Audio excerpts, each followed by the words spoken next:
Hey everybody, it's the Wyvern here with Dancing. bringing you another Thursday live stream. Woo! How are you today, Dancing? I'm okay, I'm just really tired. Same. This 6 days a week workhouse me on is kicking my butt. Are we, recording? We're live streaming the blue one. Oh, okay. Yeah. Just making sure. Okay, so we're going to go ahead here and continue where we left off. Room 700. Are we on 700? Yep. Sorry for starting so late, guys. You know, we do try I try. to, start at 10, but... Hey, welcome in. I preferred Bendy. Well, you know. A lot of look, people do. A lot of people like Bendy Raptor. Hey, Charlotte, welcome in. But the thing is that I can't be one of those YouTubers that play the same thing over and over and over again, unless it's Hollow Knight, because I'm just madly in love with that game. Only because of the fact that if I get bored of it, I'm not going to put my heart into it. I come with donuts. You have donuts, Charlotte? Aw. There you go. We have coffee right now. We started a little late. We're so sorry, guys. That's my fault, guys. They've had me on a 6-day work schedule this week, because we were having inventory. So I'm just exhausted.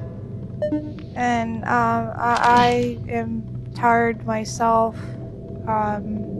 Yeah, she's not feeling good. I'm not feeling very well. I don't know what's going on. I think there's something going around, and I think one of my friends gave it to me. You got donuts for everyone, Charlotte. Oh. There you go. Can't wait for Dark Revival. I can't wait for Dark Revival either. I'm excited for it.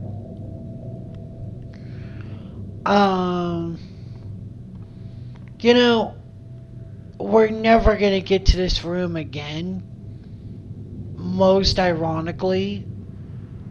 Nom on a donut? On a donut? There you go. Here you go. This is how the brain. There you go. Oh, you died to the brain. Hopefully that just doesn't mess up the pacifist ending of this game.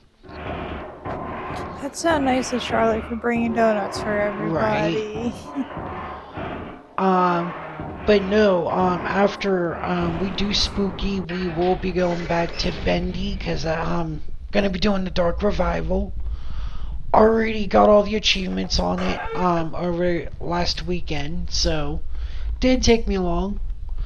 I think one of the things that helps with getting the achievement hunting in there is that you can skip all the dialogue. So doing multiple playthroughs is not a pain. Did learn out that you can't be too fast, because then the game doesn't behave properly. Favorite Bendy song for no reason. So what's our favorite Bendy song or your favorite Bendy song? I don't want to comment if I have it wrong.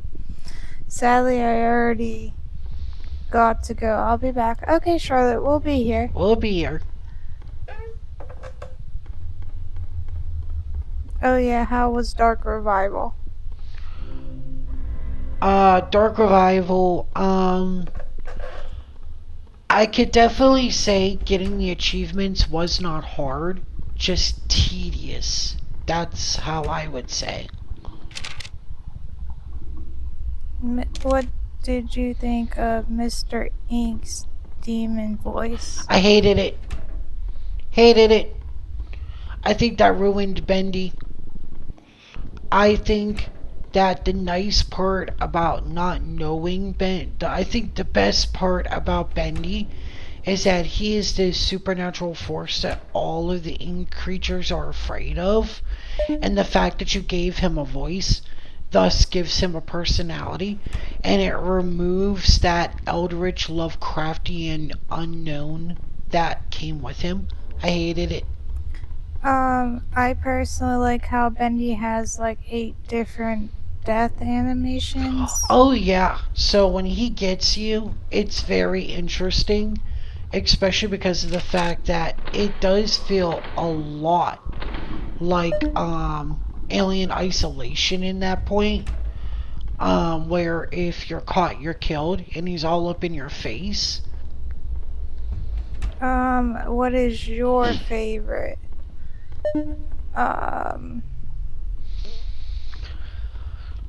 I guess Bendy song. Bendy death scene, Yeah. or death animation. That's hard to say because I wasn't very lucky into running into any of them.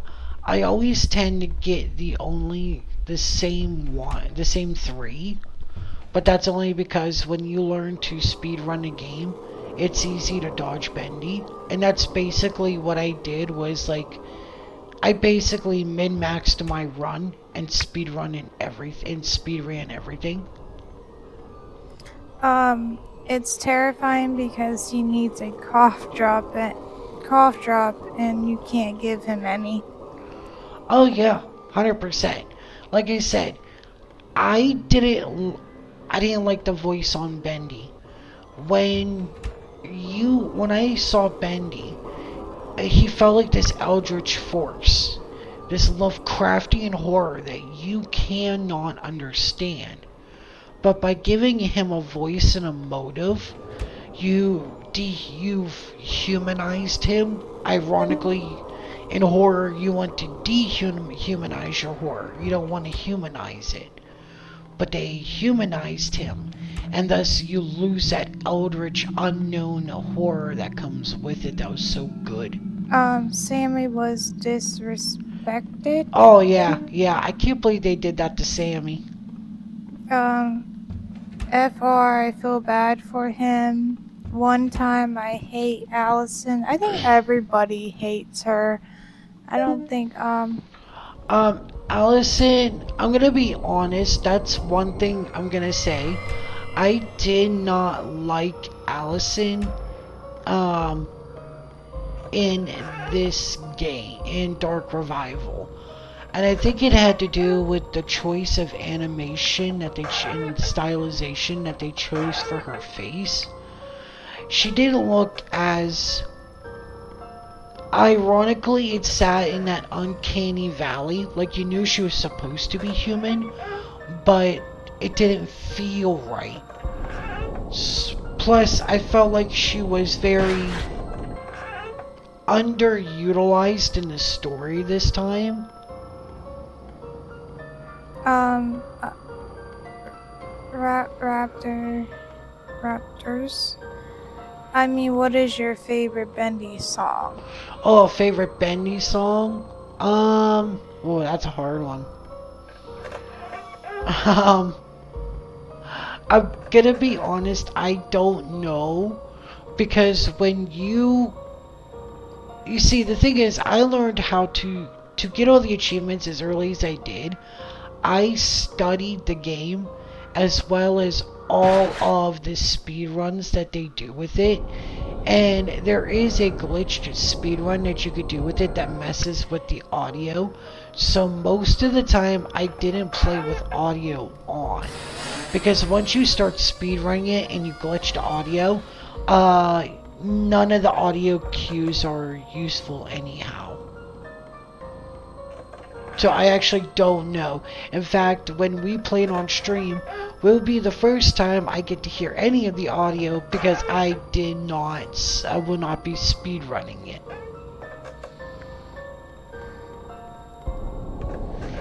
I do have to say, I do hate the voice of a lot of the characters. Oh my god. I get it, they did the voice acting to make them seem creepy and, distorted, but it was not friendly with my ears.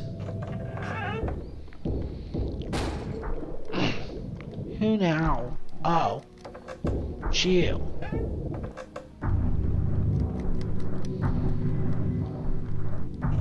I don't hate her.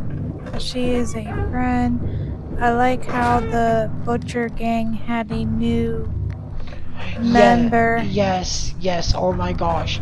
And you know what? There's a lot I want to talk about with that and with Spooky, which I'm not going to talk about now or here.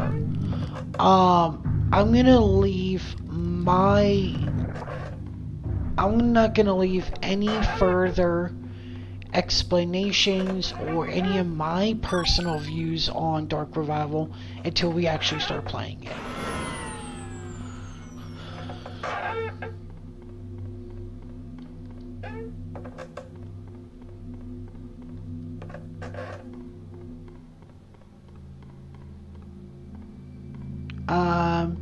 Speaking about that, um, I'm trying to decide what our next game is going to be after Dark Revival. Because I don't want to do another Bendy game. I do not like doing same series back to back. It's like, no. So I do know that there is Boris the Dark Revival. I haven't even gotten to touch it, yet alone look at it yet. Or look at it, let alone touch it yet. So I'm unlimited stamina my ass. Thanks, Spooky. LOL, I'm turning this into Bendy. I'm trying to decide what we're gonna play after Bendy and the Dark Revival. As, like I said, most likely, because there's not a lot of Christmas games or Thanksgiving games, until the new year, we're probably just going to be playing horror games because, you know, it's a good excuse just to play horror games. So I'm trying to decide what I'm going to play. The only thing is that with it being YouTube, I got to be careful what I choose because I can't have anything with extreme nudity. So I'm just trying to decide what horror game do I play next. Favorite new character and last favorite new chapters. Poppy's Playtime? Okay, so I don't know because here's the thing. Poppy's Playtime has the same effect on me that FNAF does. And there's a reason why I like Spooky's House of Jumpscare Horrors because it follows the same motif and shares the same opinion that I do about any kind of jump scare. It's cheap like cardboard. And the problem is, just like FNAF, Poppy's Playtime has nothing but jump scares. It's cheap like cardboard. And the thing is, I don't want a cheap shallow scare, if that makes any sense. I want the kind of scare that when I walk away from the live stream, I'm going to be thankful that I did.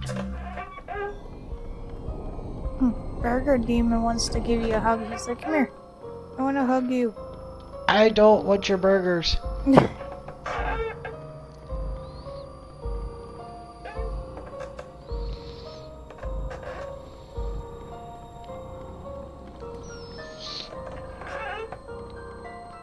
So, I mean, I've seen some Poppy's Playtime. I understand the appeal to it because it uses the 90s nostalgia. Because I can understand that the 80s and the 90s were really good for analog horror.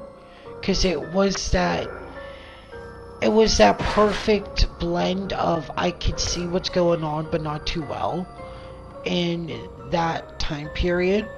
Plus, I'm not gonna lie, our animatronics were, pretty terrifying. I remember Chuck E. Cheese now. My thing is that, like I said, it doesn't get to me. Why not that? Oh, I'm sorry. I missed. Hey, Dark Deception? Deception? Never played it. I would have to take a look at it. I would have to see if, excuse me. Was that door down before? That's the door that fucking sister knocked down. Oh. I want to know where the hell my door is. I literally went in one big loop, and now I'm sitting here going, where's my fucking door? Did she maybe take... Oh, no, this is a room where you have to go around, like, another room that you have to go around Okay, there you circles are. I to literally find just it. lost that door. Unpunished. Also, I meant, what is your favorite Bendy and the Dark Revival character and least favorite? Least favorite would have to be Wilson. You could tell he was the bad guy from the very start because he was just too over the top. Favorite character? Unfortunately, because of how limiting the characters that you meet are there, like Alice Boris, I can't even count them because they only appear Alice only appears at the beginning and at the very end. Boris only shows up at the end. Wilson's always around. The problem is I don't like Wilson. He's just way too over the top as a stereotypical villain, and I hated that. It was too on the nose. Bendy behaves more like a force than a character. Again, even with the way he talks, he's like that. Eldritch horror. So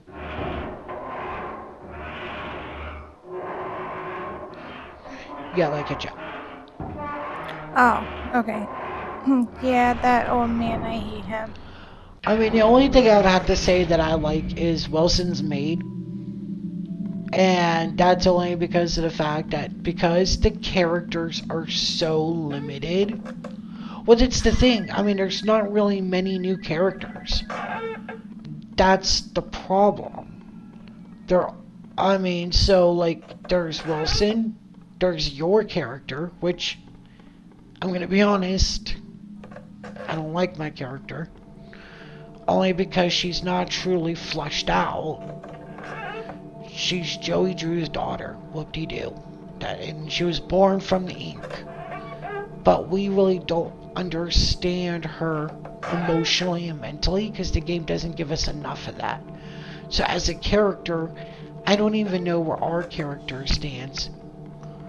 There's a lot of uncertainty with the Dark Revival because they weren't fleshed out like other characters were. I did find it interesting that we met Henry. I found that really awesome. We met Henry. I was so excited. We met our character from the first game. It was really fun. I can't say because I haven't got to play it yet. So, I can't say what my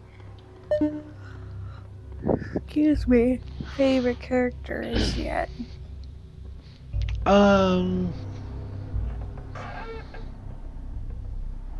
I mean, we actually had... Yeah, we actually have Henry and Joey. So, here's... Model. I mean, that's true, but here's the problem, right? Henry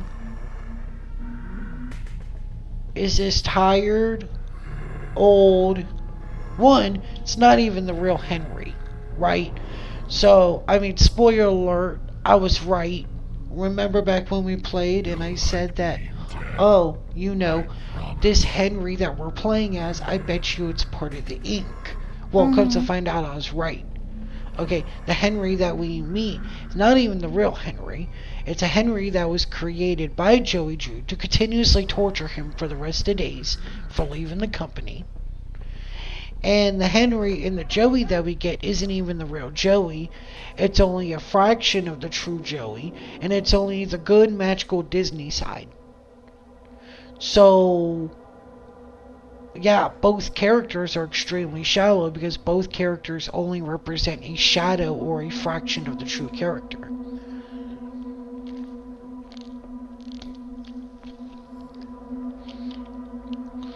And that's something I've noticed with the Dark Revival, is that all the characters are just shadows or fractions of what they may be or what they reveal themselves to be. Not saying it's a bad game, but what I am saying is that they don't feel like they've been fleshed out enough. Now, is this something that's corrected in Boris in the Dark Revival? Maybe. I don't know. I've never played.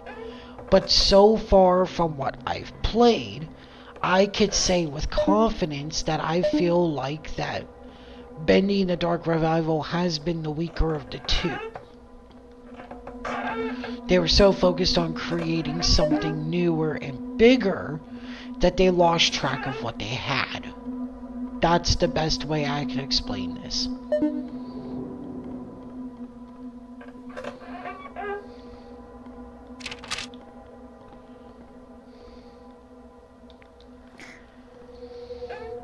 I mean, I like how we can upgrade our weapons instead of swapping.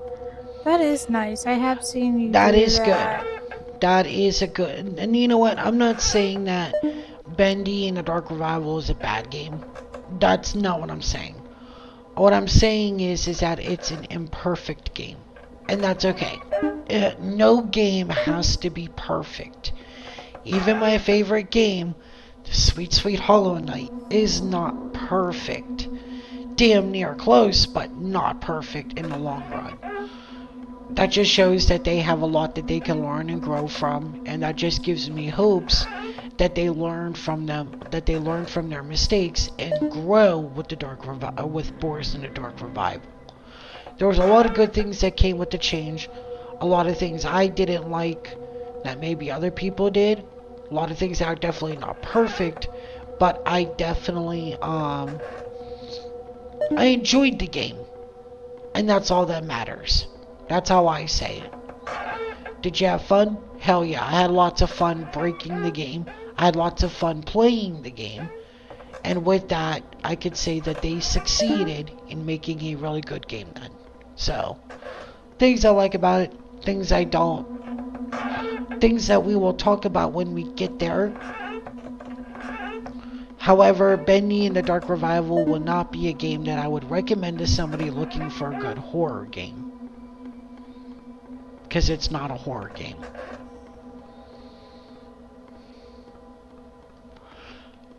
I have damn near lost. I hate this place. I don't like the mansion either. I hate that.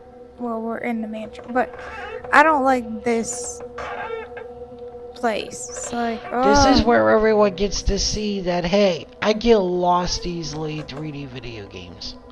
I got lost. I can't tell you how many times I've gotten lost in here. I fucking hate this game. Okay, I grabbed the key here that was supposed to lead me upstairs. So I go upstairs, but none of the doors upstairs. Oh no, it's right there. I'm just an idiot. Okay, got it. Okay, so that just tells everybody you can't trust what I think about Bendy because I can't even find a goddamn key. What do I know about game design? Don't feel bad because I told you, like, I got lost multiple times, especially whenever, in here, you were like, where are you going? I'm like, I don't know. But yeah, could I say that Bendy in the Dark Revival is a great game to play if you want a good action, an action game? Yeah. If you want a good stylized action game, it's a great game. Will I tell you to play Bendy if you're looking for a horror game? Bendy in the Dark Revival? No. It's not a good horror game. Great game to play, but not a good horror game. Go away. No one loves you. You smell like feet. And not the good kind. How do you know he smells like feet? I can imagine he does. Imagine that's probably why nobody likes the dude. That you shouldn't cut your visitors in half. You would have more visitors. Library key.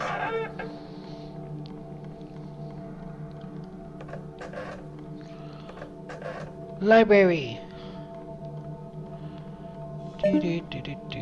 Got the parlor key. No. Is that to the parlor?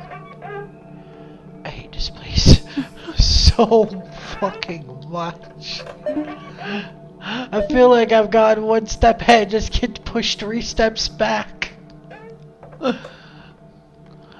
Good job, I found the key. Now I gotta find the parlor. Well, there we are.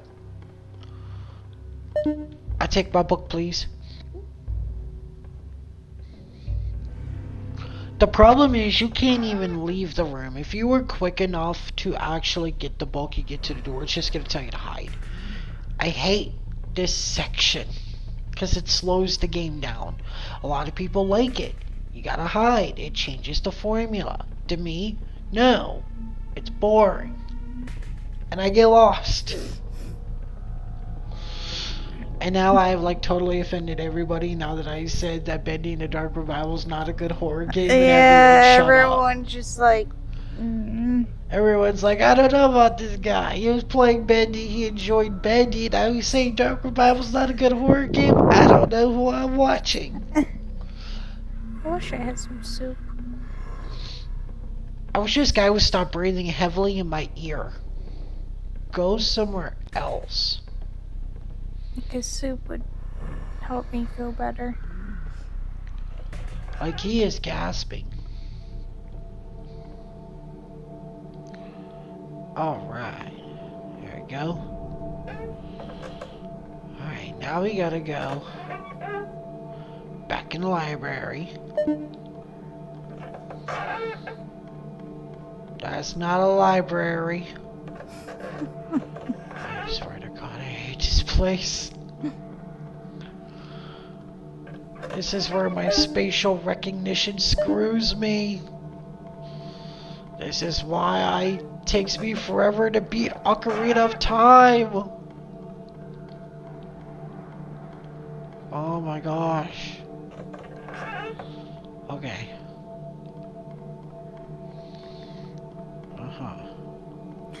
Welcome in everyone who's coming in. Yeah, welcome in. We're in the far stretches of our pacifist spooky run to get the second ending. Last live stream we got the first ending, so after this we'll be probably heading off to our next location. The hospital, I think. I think it's either the dollhouse or the hospital. I'll have to look it up real quick while we're hiding. Well, no, after I'm done hiding. I'll have to check there. I think it's the hospital first, then the dollhouse. I think. I think it is. I always played I think story-wise, it's the hospital and then the dollhouse. I think so. Yeah. Go away. No one loves you. You're so mean. Your breath smells like onions. How do you know he eats onions? I don't know, man. Actually, technically, I think he eats people, not onions. But I don't know what he eats. What I do know is he needs the GTFO. That's all I know. That's all I care.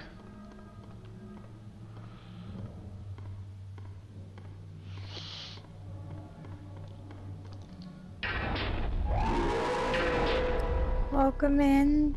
That just came in.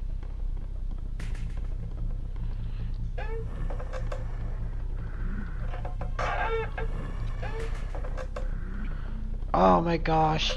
He is like... I can hear him in my ear. This is worse than a centipede because the centipedes sound like they purr in my ear. This guy just goes in my ear. Oh my god.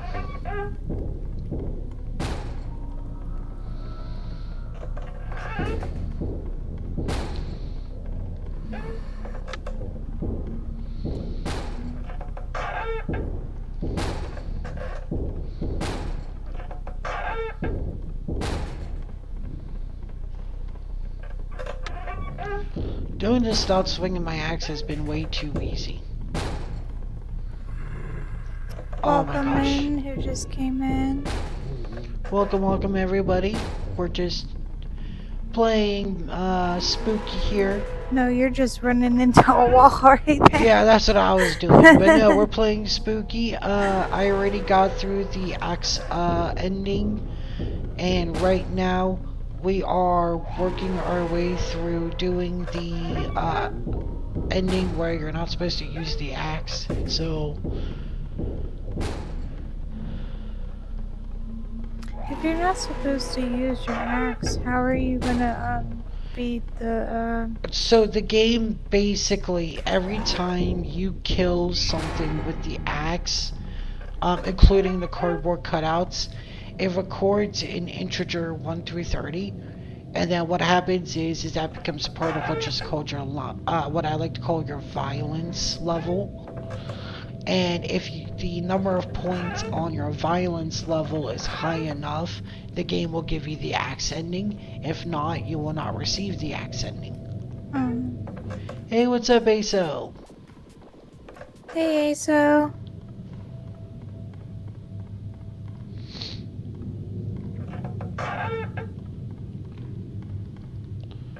Oh my gosh, we're just flying through here. The worst part is...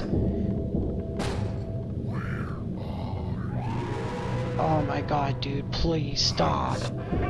I would rather have dealt with the centipedes. Goop, hell, you could have even given me the merchant to slow me down. No, you had to give me the guy that's gonna breathe in my ear. Oh my Jesus. This is why no one invites you to parties. Yeah, I bet you're the kind of guy that double dips, aren't you? No one likes a double dipper, asshole. I don't think he's the double dipper. I think he's the guy that hovers over all the drinks and it's like... You know what? I bet he's the guy who eats like a tray of that eats like one of the nachos, gets his fingers all cheesy, licks his fingers, and then reaches in the bag. Like, dude, everybody's gotta eat those. You asshole! Don't do that. Oh, welcome in, everyone that just came in. That is pretty gross, and it's like, yep, well, I guess I'm not having nachos. It's like, have some damn self-respect, man. Probably Goop Guy and, Centipede, and, That's probably why he Lord. doesn't get invited to the mansion meetings. Like, look, we gotta kill this person. Spooky just let them in. How are we gonna do it? Hey, you guys didn't invite me? No, we didn't invite you. We had to make sure all the nachos were gone before we told you anything. Don't need you putting your grubby licky fingers in my nachos. But him, the Centipede, the Goop Guy, and Dear Lord are probably the ones that don't get invited. Nah, everyone invites Dear Lord because he probably has the most kills.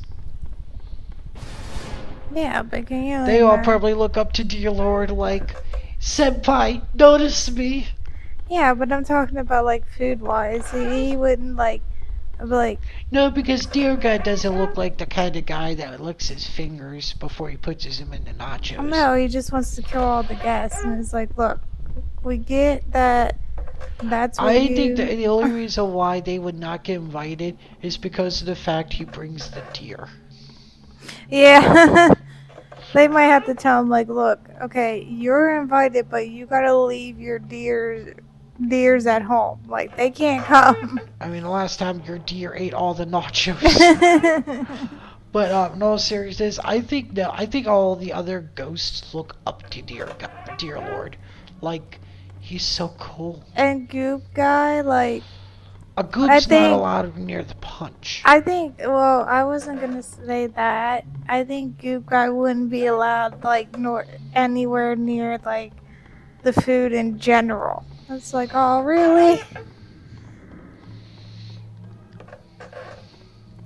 Uh, for what I remember, the one with more kill is not Dear Lord, is Ringu for what zero Probably would even say what I remember. remember, but I am not sure.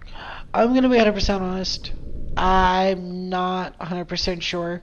That could be true. Technically, you could probably look it up on Google on It the wiki. it probably is true though. I mean, it Um, probably is. it probably is true. Um, but I definitely feel like there is a number of duds on the team. A very good number of duds. Oh, speaking about this And he wouldn't be asshole. allowed to invite it just because, well, just because he's like wants to poke everyone's eyes out. Like they probably have to set rules for the party. Like, Oh, because I was at the door, I couldn't defend myself. You prickhead. welcome in who just came in.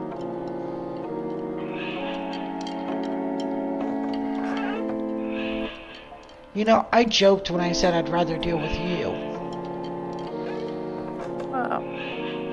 But thank you for humoring my joke, douchebag. Oh, I hate doors that do that. Especially when I'm being chased. Where they put you on a door where the first thing you see is the wall. It is so disorienting.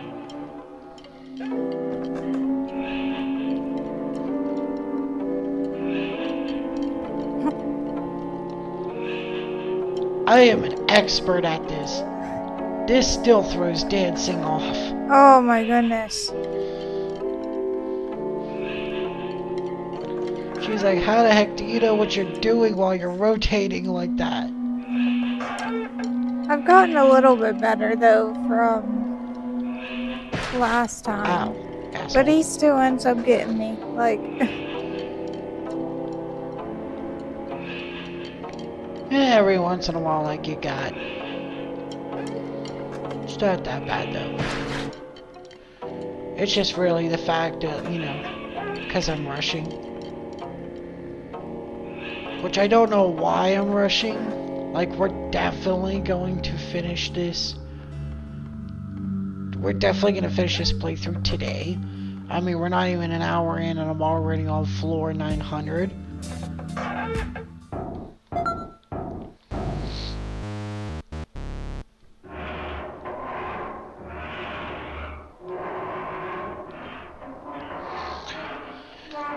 Speaking about that, I'm going to let that sit there real quick.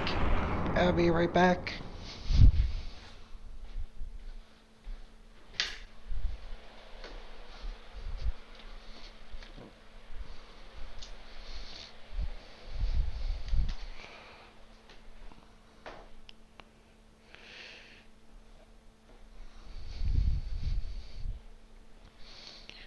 I figured since we're on floor 900, I'll let them look like what happens when you idle for too long. you're fine, Azo. Azo wants to know, anyway, what is your favorite thing? Is the game, or what is the thing made this game popular?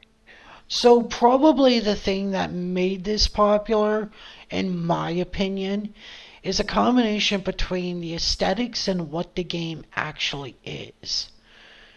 If you think about it, the game is a collection of the biggest tropes or some of the biggest icons in history, media, and video games involving horror. All of the monsters and locations is a different love letter to another horror media. And each one represents a creature or a location that impacted the horror genre as a whole in some of the greatest ways. Goop, I mean, that's the blob. You have the centipede, which in, insect the fear of insects and spiders has been used in many video games and media.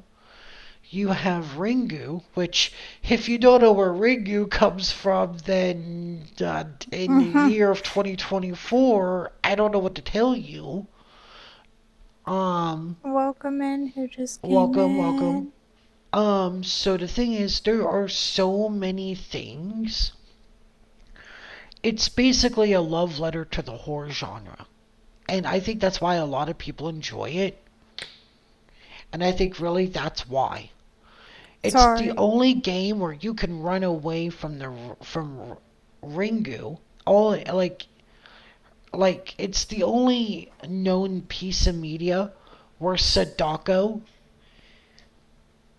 and and the Scissor Killer from Clock Tower all live in the same universe.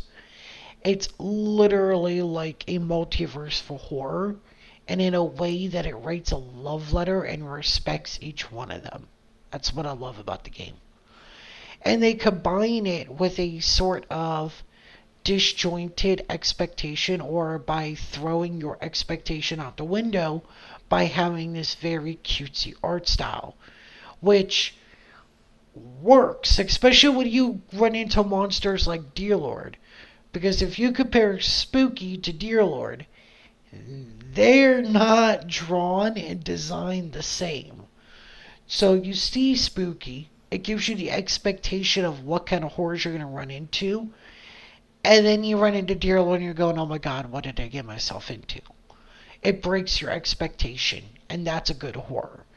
And this game is just a combination between a great love letter to a great horror game because it subverts that expectation. And I think that's why this game is so popular. In my opinion, I actually don't know. It could actually just be because Markiplier played it, because he played it. Mm. And any game where any large YouTuber or streamer plays it, it instantly becomes popular. So, I mean, but in my opinion, I love this game because it is the love letter to the horror genre.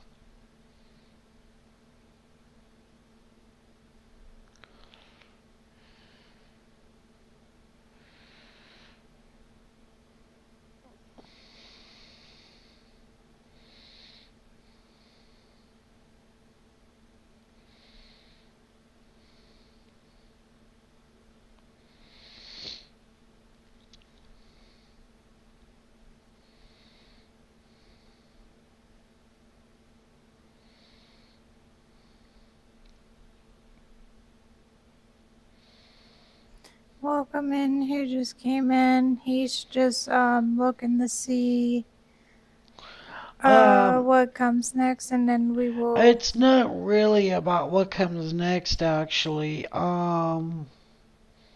Well, I'm just I was actually kind explaining. of hoping that, we've idled out for about like 2 minutes now. Normally, at this point, the game should have been like, hey, you idled out for too long. We're gonna kill you now. Because they normally do that. Like, no save room is safe. But apparently not. So, What? oh well. I was just explaining. I don't know. They took that out of the patch or what. But there was this one where if you spend too long, it would summon the Taker and he would kill you. Wow, is more deep than what I expected. I love this game for the animation or Ambiation. animation or the Environment. environment, and for how much the music combines with the game. The music does combine very well with the game. I do have to say that. Oh yeah, 100%. It's great. It got great ambiance, wonderful soundtrack. uh, Brilliant game. Welcome in. Who just that? Those of you are coming in. Oh yay! Oh, I hate this place already. Did you show them the whales that like come up? The whales are gonna show up because of the fact that I have the actually I have all of the settings down low for recording. Oh. So like I could turn them on and you'll see the whale. But Oh. I'm gonna be honest, as somebody who's terrified of the ocean, whether or not that whale does kill or not, I feel comfortable knowing the fact that I can't see him. Oh, I don't think he does. I don't care. Honestly. Not about that one. I really don't care. Yeah, I feel more comfortable knowing the fact that I can't see out the glass, let alone the fact of whether or not I can.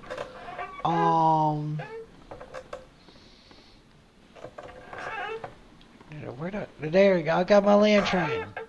I can fucking see.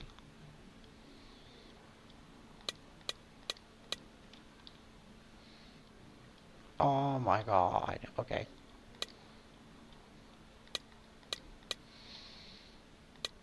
There. We're kind of skipping all the story notes because we already did that with the last one. Did I restart the pumps? Yep, I did. Okay.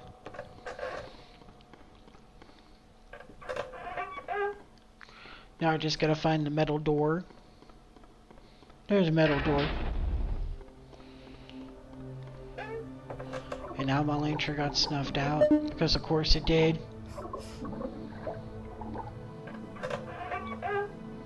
No.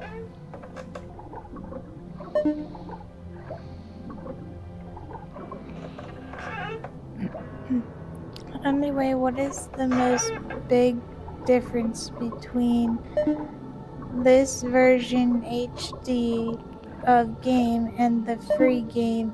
Adds something special, or is only the graphics? Please no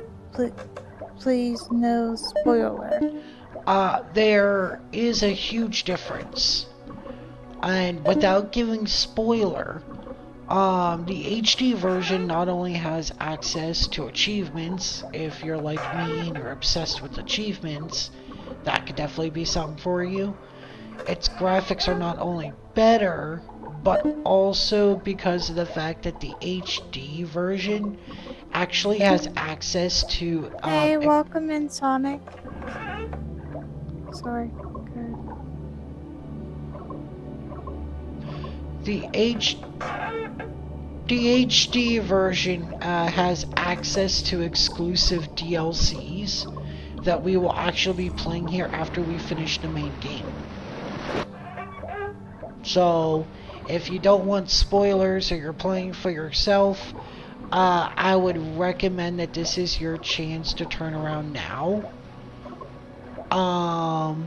As after we finish the hospital here in this, we're going to be jumping straight into the DLC.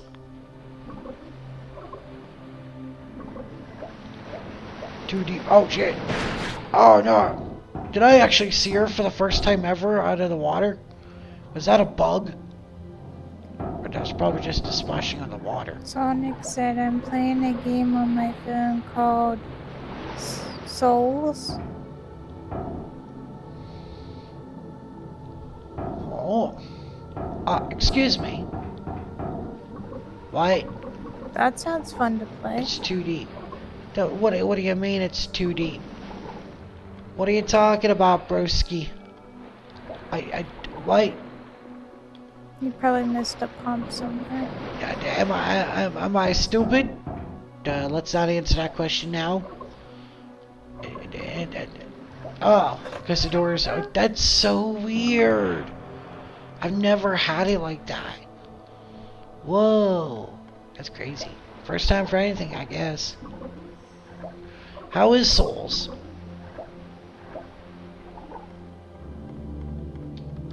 I probably have had that before. I just probably am just not on my A game because of all the work that I've been doing lately. So, is Souls good, Sonic?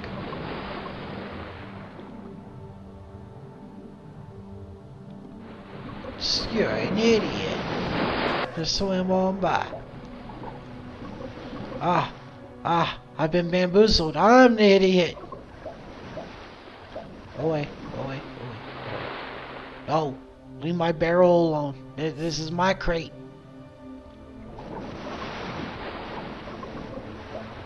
Stupid bitch.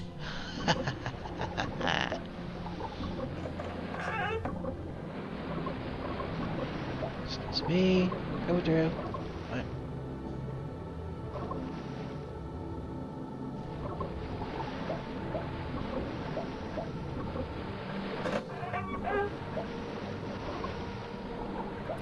If you ever played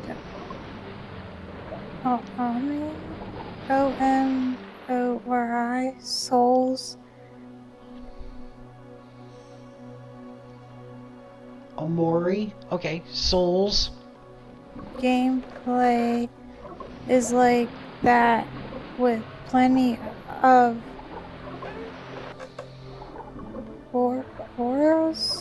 heroes to choose from. Sorry. Never played Omari.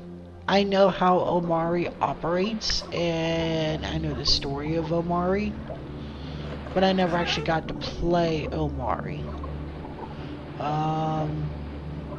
Omari, yeah. It's a game I want to play. It's a game that would definitely be up my alley.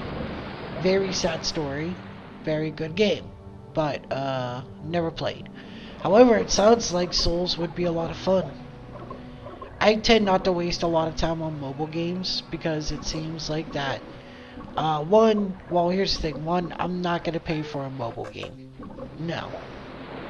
Not because I don't feel like mobile games are not important or can't be just as good as regular games, but because of the fact that why would I pay a mobile game to play a mobile game when the only thing I do on my phone is YouTube anyhow? If I wanted to play a game, that's why I got my laptop.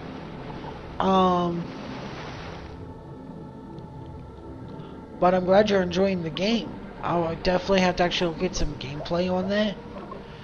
Now, there are some mobile games I play, but for me, it feels like it's hard to find a mobile game I get attached to, because either the game is always ever so broken, as in it doesn't work, or it just has too many ads. Back to Spooky Jumpscare Mansion. The monster here is pretty easy to avoid that as long as you're on a crate. Oh yeah, and if you're really not in a rush and you got a really good setup, you could really fuck with Siren. She's not really that smart. She's kind of a stupid bitch. She's like, what'd you say? Yeah. Right, I said that, I get bit. And it doesn't matter how many times you bite me, what matters is I'm still here. Miss Piano Keys for Teeth. Now I'm just gonna chill here, take a squat, sit on this barrel, or this crate. Alright. I know I didn't call her a bitch because she's a woman. I called her a bitch because I don't like her. Leave me alone!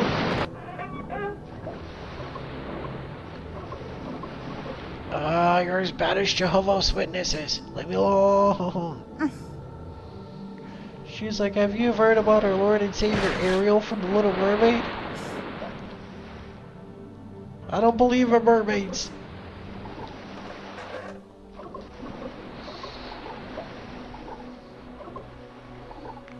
Can we note that our thought perception of mermaids is absolutely wrong?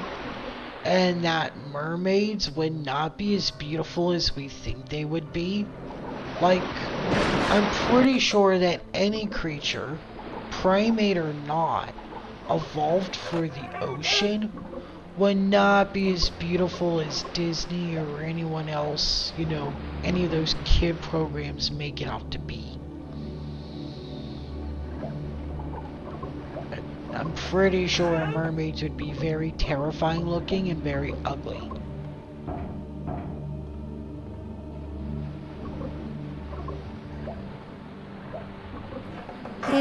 BTW, and I'll be honest, I never counted on Souls being something I would keep on playing even after its AD shown or ad shown it to be an auto runner when really it's a turn-based kind of game. Funny enough, I don't think there are ads in that game. It's also free to play. I would definitely have to take a look at it then, because one of my favorite genres after the Metroidvania are JRPGs. So turn-based games is my shit. So I'll definitely have to take a look.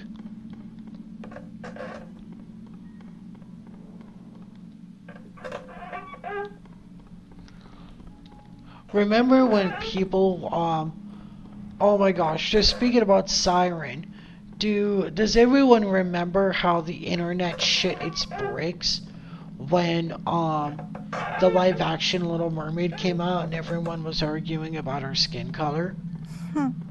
You know what my take was it?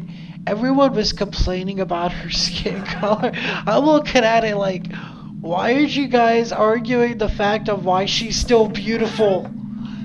Mermaids should not be beautiful. I'm pretty sure if you lived in the ocean, seawater is not good for your skin. I'm pretty sure seawater is not good for your hair. I'm pretty sure the reason why a lot of creatures that live deep in the ocean don't have hair is because hair isn't good for... Oh no, you gotta babysit again. Oh no. Hair is not good for actual swimming because it creates large amounts of drag. And that coffee cup almost fucked me. Like, I don't know if it's because oh, you're locked. Why is that door locked? I assume that was the correct door, and I got my face chomped for it. I really don't want to have to do Siren again. So please, game, don't fuck with me on this. So like, I'm just humored by what everyone feels so important. When I'm sitting here going, why do we care? Mermaids don't exist in the first place, and if they did, they'd be ugly. Like, I don't know. I don't understand people. I don't understand.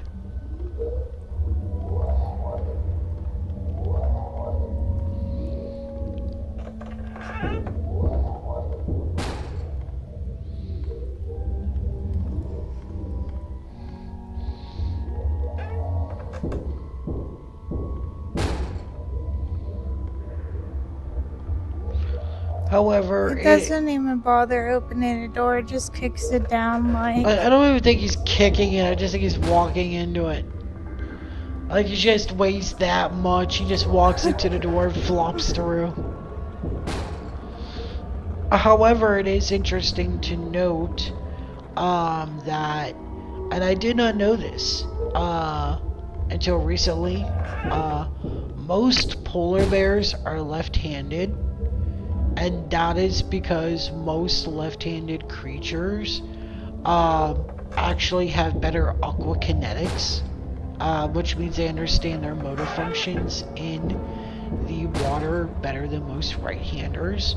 And so by this logic and science, if this followed along with mermaids, most mermaids would be left-handed. So that's Well, kind of interesting. Brandy, I haven't Bendy. seen you in a while. Yeah, you joined in on babysitting again. I'd say I don't know if you've been hiding in the shadows or.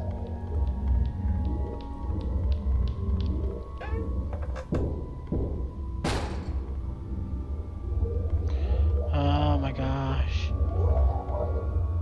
When I say turn-based kind, I mean it goes back and forth between which goes from your team's turn to the enemy team's turn between rounds. Has a max of 15 rounds. Hard for me to explain anymore. You'll definitely have to check it out to know what I mean. Oh, I will. Trust me.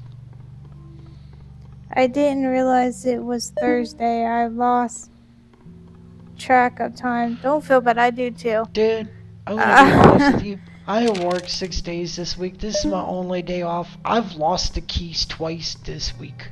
yes, and I've had to bring them to him at work. Yeah, And plus, so I'm not feeling the greatest, so I don't, completely understand about don't not feel realizing bad. it, man, because I'm a manager at a store and I forgot the keys. So Yeah, that just goes to tell you the kind of week I'm having. it's been So a long week. it's been a long week for everybody, so I completely understand.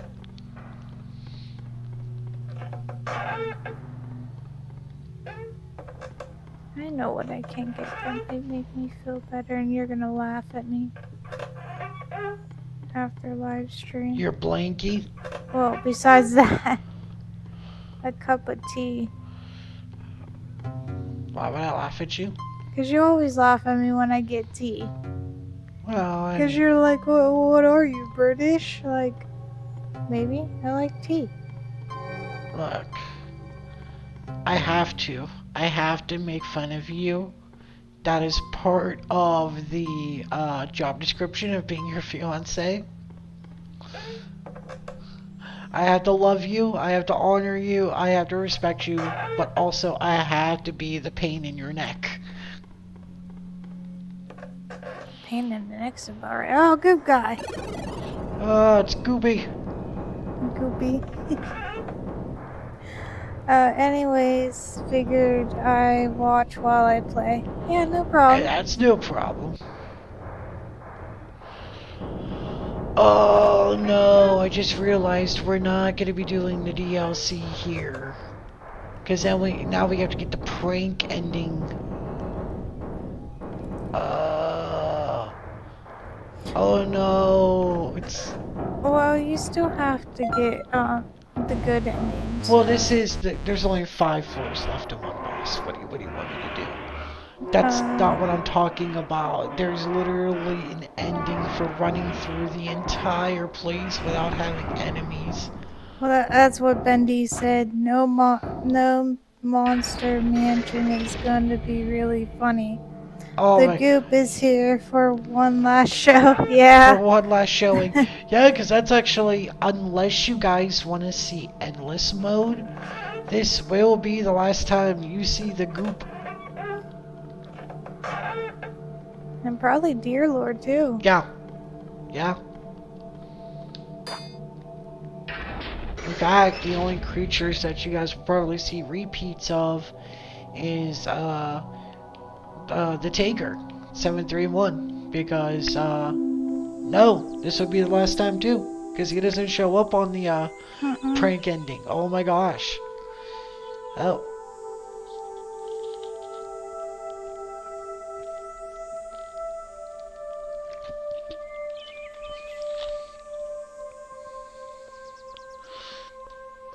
Beautiful skies. I know this is a fake. Thank you. I was about to say, when am I getting my sky error?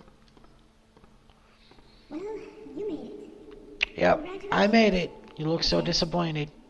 Yeah. Uh-huh.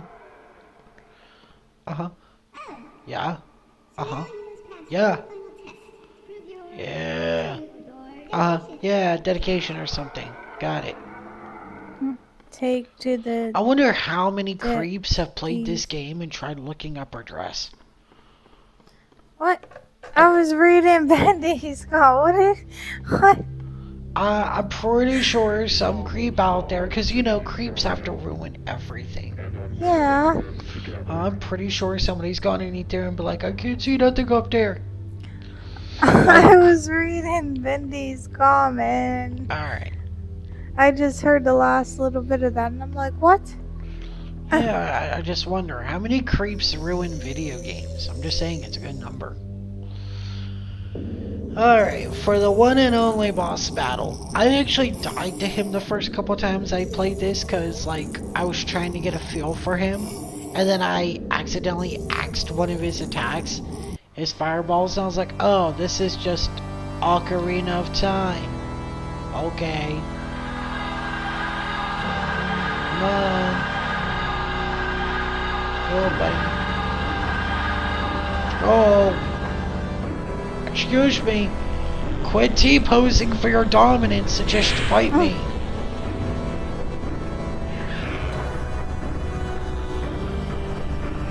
Oh my god. I forgot to swing down. Because I'm an idiot.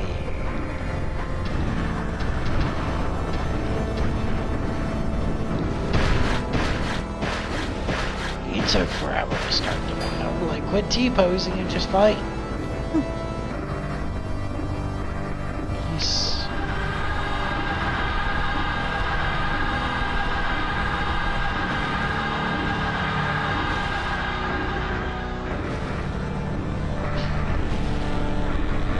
What did Bendy say? It sounds like he's constipated. Like, half of the chat is, like, cut off. So, all I see is him saying it sounds like it's CO. And I was completely terrified of what he was about to say. So, like, I needed some confirmation there. Come on. Let's go. Won't take forever.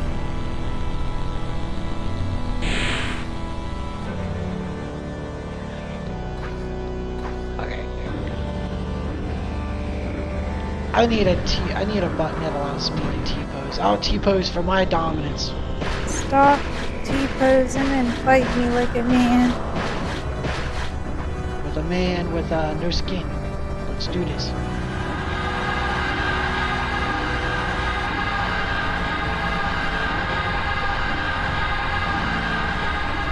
Why does it feel like this battle is so much easier than last time? Like, does the battle actually get harder if you actually use your axe a lot more? Because last time it definitely feels like it was a lot harder.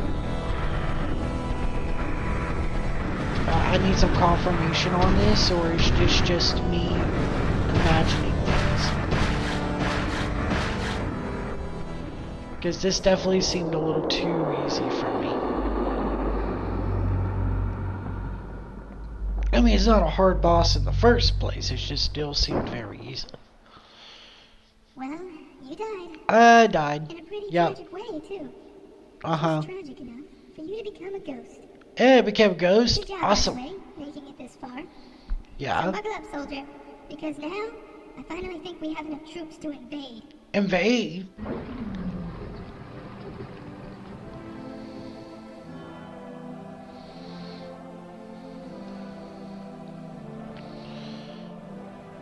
The time has come, my loyal troops. No longer. I think you're just used to him I at love this this. point. Disregarded and ignored. For now, we are the most feared army in the world. I love this ending. I don't know why, but there's something about the undead armies ending is so hilarious. Did You you are really think it was dead. gonna end seriously? No, I did it, and that's what I appreciate about it. I just read it to you. You are dead. So yeah, woo! Second ending. Um,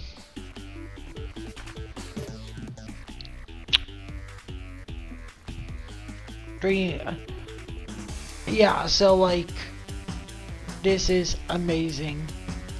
Um, Amazing game. I love it. And we're not even done. It's just, there's so much meta humor in this game. I love it. Yeah, the bad ending is the one where we fight back and we actually become the new specimen. That was actually last episode. Morally worse, I feel like, you see, because it all depends on how you look at the endings, right? Because the thing is that,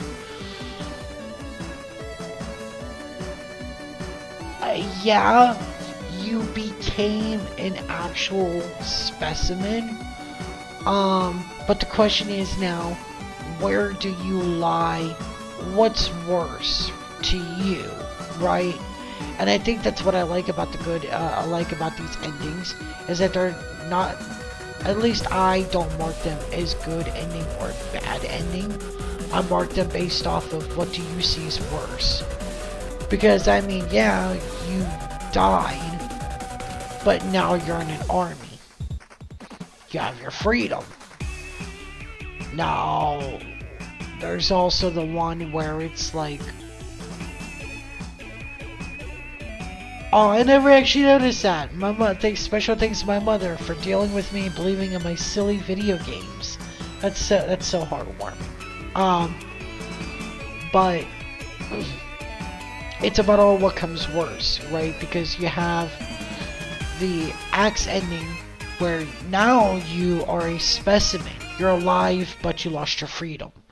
So it all comes down to, what do you value more? Your freedom or your life? Because it seems like that in both endings, you can have one or the other, you can't have both. So that's the interesting introspection upon it. So, we're gonna go ahead here. I'm gonna start a new game of the mansion. Hold on here.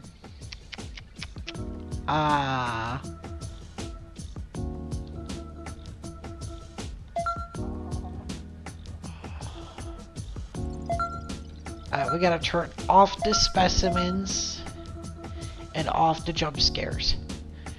And now we can apply that and resume. DLC stories delve more into the lore than the story. Don't get me wrong, the main game is good, but this game, did you think the ending would be serious? Oh no, I think that is what makes it so good. Okay, because the thing is that the game, I don't think Akira actually thought that it was gonna be anything. That's why he didn't make the beginning game serious. It wasn't until after it grew popularity, it became a cult following, that he actually did a DLC. So it makes sense to me that the main game isn't serious, and all the seriousness is found within the DLC.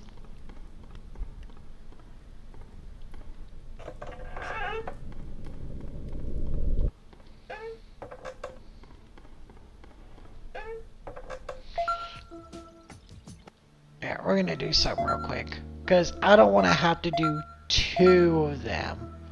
Okay. Cool. Okay. So they're off. Let's do a new game.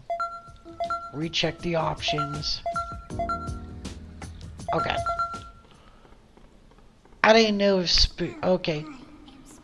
I like how the fact that she rotates no matter where you are. It's great. I love this. Okay. But to me it makes sense, and I feel like that it makes sense to me why the DLC delves in the way it does. Because the main game isn't about figuring out spooky. It's about escaping. That's your number one goal. Escape. That's it. It wasn't about investigating Spooky as a person. The DLC, that's where the exploration of Spooky as a character lies. And the only reason why it is exploring Spooky is because she is the only other titular character. We don't need to know anything about all these other monsters they want to kill us. We only need to know about Spooky because what's her motive for trying to get us killed?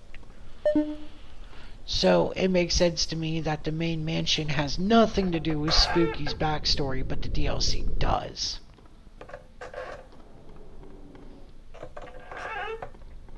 And that's because, like I said in the main story, who Spooky is and why she does what she does has nothing to do with the fact that we're trying to escape.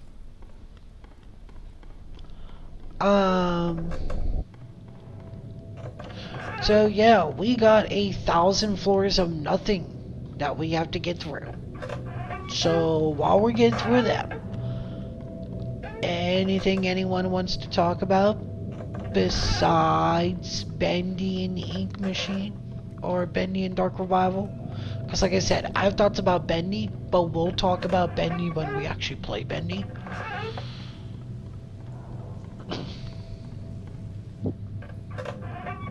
If not, I mean, then I am up to creating conversations, but I'm one of those people where my conversations can either be intellectually mind-numbing, intellectually mind-blowing, or I just have no filter and it's just gonna be, oh god, why did we get to this conversation?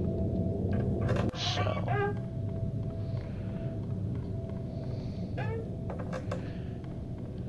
Welcome back, welcome back.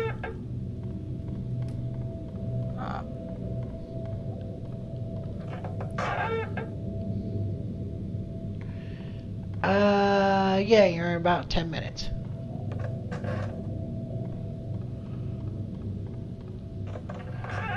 No Uno in the chat. We're talking. Let's choose a conversation. Let's start talking.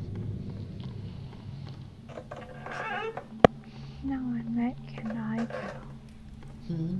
I meant can I go? Okay, good. I mean, you could just wait, but... Alright. Well, since no one's got a conversation, here we go. Dancing, help me bring up conversation. I love how you say here we go and you look at me like... You're good at creating conversations. Like... Excuse you, like... I'm trying to keep, like, track on the chat, and all of us out of the blue, you're like, dancing, and I'm like... Yeah, no, I'm not great at starting conversations. That's actually why dancing's here, because she's really good at it. I'm not great at starting conversation, neither is he. He's not very... I can hold a conversation. I can't start one. He's not a social butterfly, I guess, like I am, as he says. I'm just nice to everybody, and everyone just starts talking to me, so yeah, I know. I mean...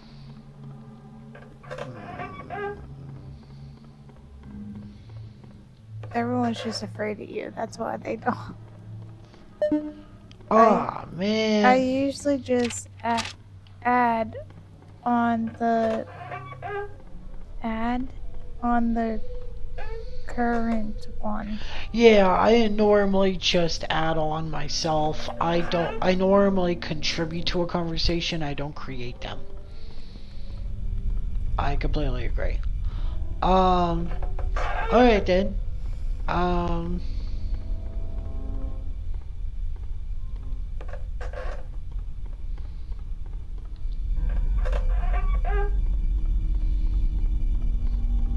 Trending here. I thought you said there was no enemies on this one. But There is no enemies on this one. that one room had the goop guy. No, it's just the goop because the goop is like his intro. It's just he never comes out of the ground. So like, yeah, we'll still run into their rooms where it's like, oh, you guys still gotta grab the key, and so you'll still see the puppet master, but he'll never trigger. And that's what you're turning off. You're turning off the triggers to the specimens. So,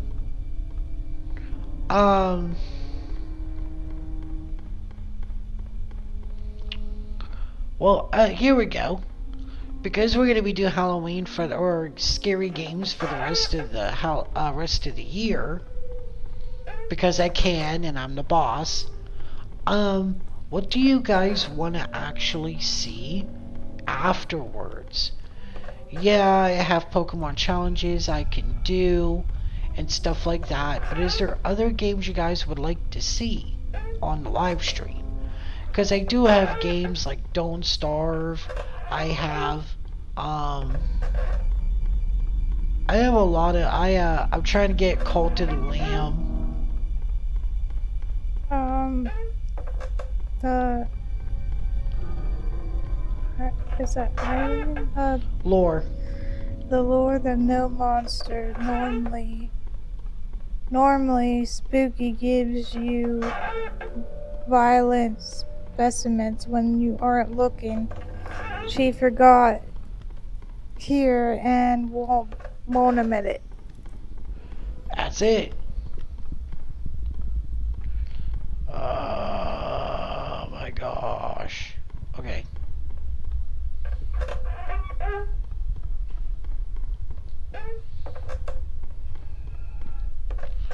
But yeah, I mean, because I'm down. I got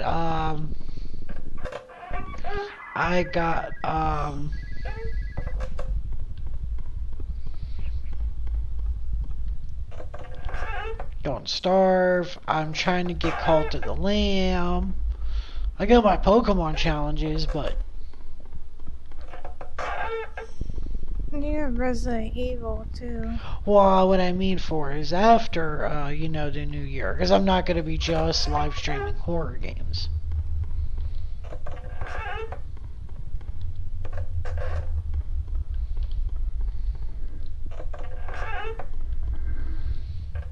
I got Pokemon Mystery Dungeon. I'm trying to think of games that would be great for live streams. Which, by the way, you got to see Pokemon Mystery Dungeon. Yeah, I want to play, but unfortunately I can't play until this Sunday. Yeah.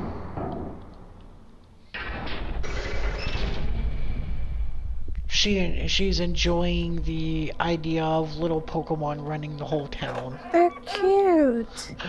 It's adorable. Like, Oh my gosh. 1,000 floors of this, guys. I am subjecting you to my pain. Cult of the Lamb could be pretty cool. I've seen very little gameplay on it, so too would be cool to actually watch it. Oh, Bendy votes for Cult of the Lamb is a combination. I think the best way to explain it is that it's separated into two sections. The top section is where you actually run your cult.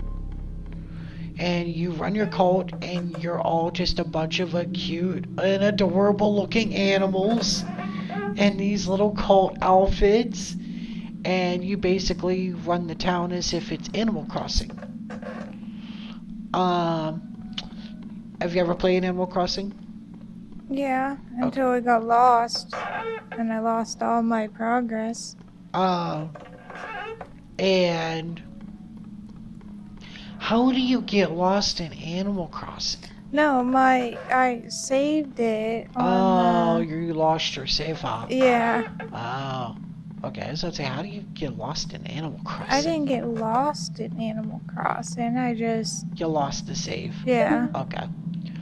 It's like a combination of Animal Crossing and I would say like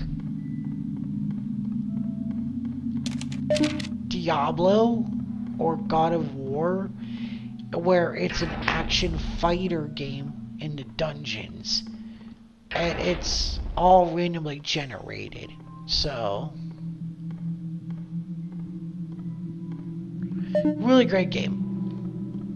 I would love to play that one. That one seems fun. If you guys are a big fan of Minecraft, you might like Don't Starve, as Don't Starve is kind of like a Tim Burton-esque feel. It's kind of like if Minecraft met Tim Burton. And if you really like Bendy and Ink Machine, you'll really like, you know, the aesthetic and the feel of Don't Starve. Because it definitely has that 30s, 40s feel that you would get from Bendy and Cuphead.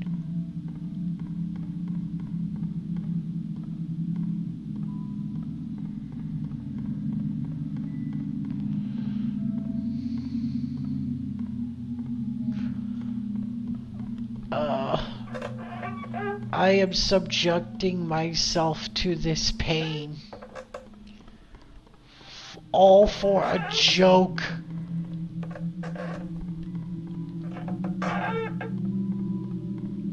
I think the Premise? premise is what turned me away. Being a cult leader and sacrificing your followers would make me feel like I'm playing as the scum of the earth. Well, and that's the thing that the game does very well in doing, Bendy. Due to the cutesy motif of the characters, it actually feels a little comical than... That begs the question, can you really lose progress in Animal Crossing? I feel like the only progress you lose is trying to get out of debate you're in that you're in with a raccoon. You can if you have siblings that don't leave your stuff alone. Yeah, and that's basically what happened. The game system that we had, I saved it, and my younger brother, excuse me, wanted to play it. There was 2 separate files. One was his and one was mine. Well, he got mad at me because I got further than he did and deleted my file. So... Yeah, it's very easy if you have to share a game system and a memory card with a sibling to lose your progress in Animal Crossing. Yeah. I'm very well aware. I come from a family of 9. Damn crotch goblins wouldn't leave my stuff alone. And yes, I called my own siblings crotch goblins. Yeah, so that's what happened to mine. I'm like, I'm not redoing this.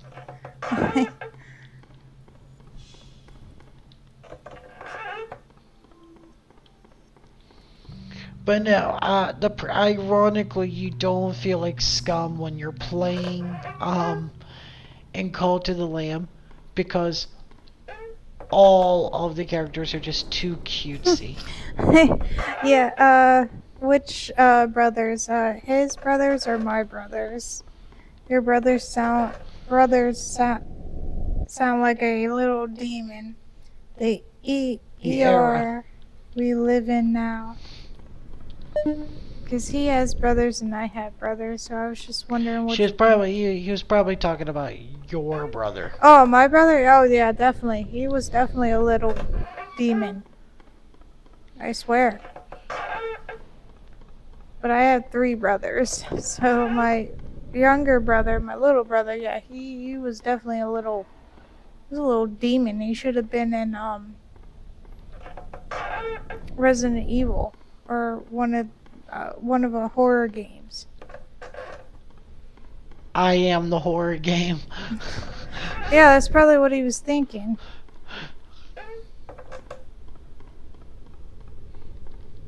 Like, My mom, just because I was the oldest brother, my mom gave my brothers whatever they wanted, so they'd see my stuff and she would give it to them. There was never a point where something was truly mine. In a matter of time, someone else was gonna get it, so, you know.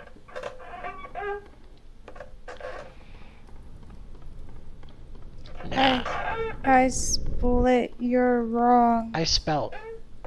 I spelled you wrong. What am I? 5? I am the 5. I am the. That's exactly it, Sonic. I am the nightmare. He warrior really was. Like, don't get me wrong. I love my younger brother dearly, but like, when he was little, he was like, I'm Batman. you're a little demon. You're a demon child. But, yeah, no. Now, my other two older brothers, they weren't like that. But my younger brother, yeah. Younger siblings are the worst. Who do you think you're talking to? I'm not playing the horror game, Mom. I am the horror game. That's it. That really was it. Oh, it was terrible. It was. I also remember we got Monster House because you had to have it, and the same thing happened again. And I'm like, you know what? I'm done playing games with you.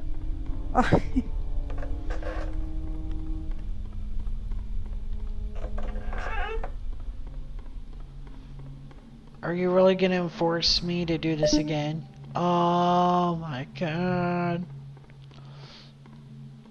Let me out. Just wanna leave. I don't care about your letter. You're not even gonna jump out at me, it doesn't matter. Yeah, this is the one room that sucks when everything's turned off. Cause you can never tell when you're able to leave. Because normally you're not able to leave until you've already initiated the jump scare.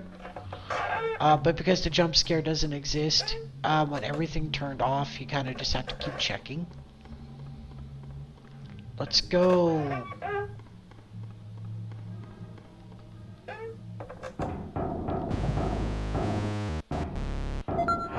Thank God, that didn't take too long. Alright guys, what we're gonna do here is we're gonna take a quick break. Oh yeah, this is the worst. This is the worst. Like, I would rather be chased by Siren the entire 1,000 floors. That's just how much I hate this run. I'd rather get chased by the water demon I can't see for 1,000 floors than this. This is the worst. With that being said, we're gonna take a break here. Y'all pull out your Uno cards. Be nice in the chat. We'll be back in about 15 minutes.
We are back.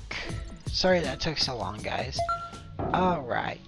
Danson's getting a snack. So, you know, she's gonna munch on her snack and we're gonna go through this. Oh my gosh.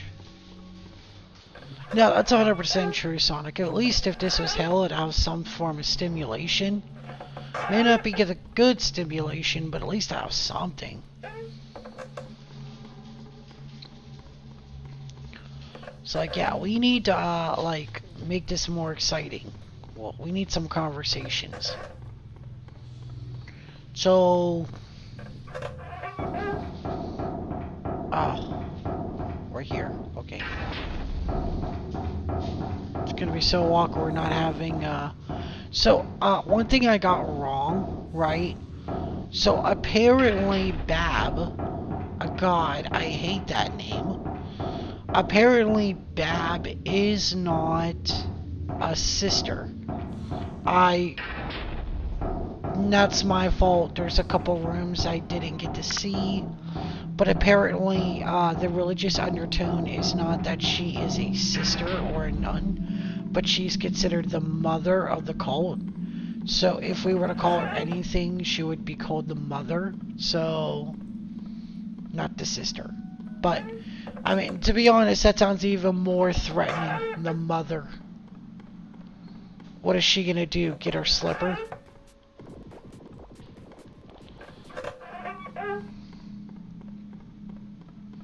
The only thing I have to say is that it is gonna fly by, especially when we get to the point where we have to deal with the puppet as well as with the parasite, because we don't need to slow down. We could just fly through. That also includes for Siren. So that's gonna be the exciting part, is that, A, we don't have to babysit.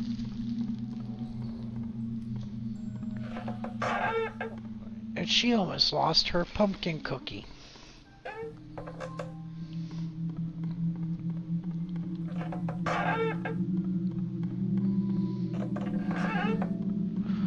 By the way, that's a great idea. Who here likes pumpkin? Besides dancing? Yeah, we're aware you like pumpkin.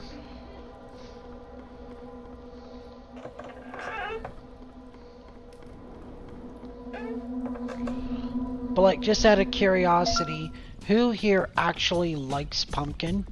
I'm just turning Dancing's audio on because she's putting her headphones back on. I actually don't like pumpkin. Then again, many people would say I am not American because not only do I not like pumpkin, I don't like potatoes, and I don't like bacon. So...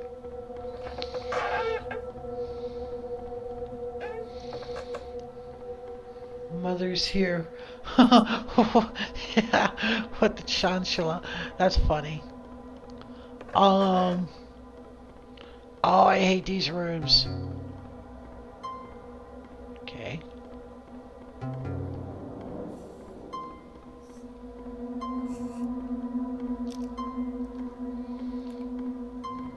I don't mind a room that gives me a puzzle that I have to think through. I just hate randomly guessing shit.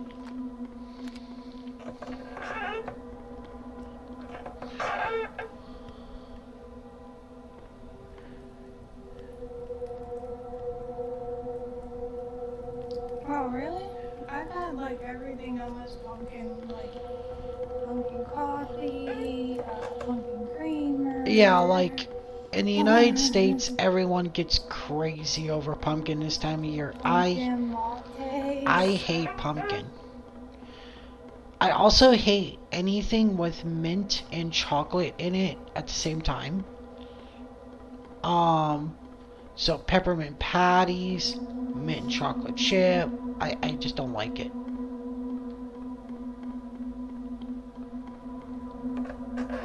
It hurts my heart. I'm curious about something.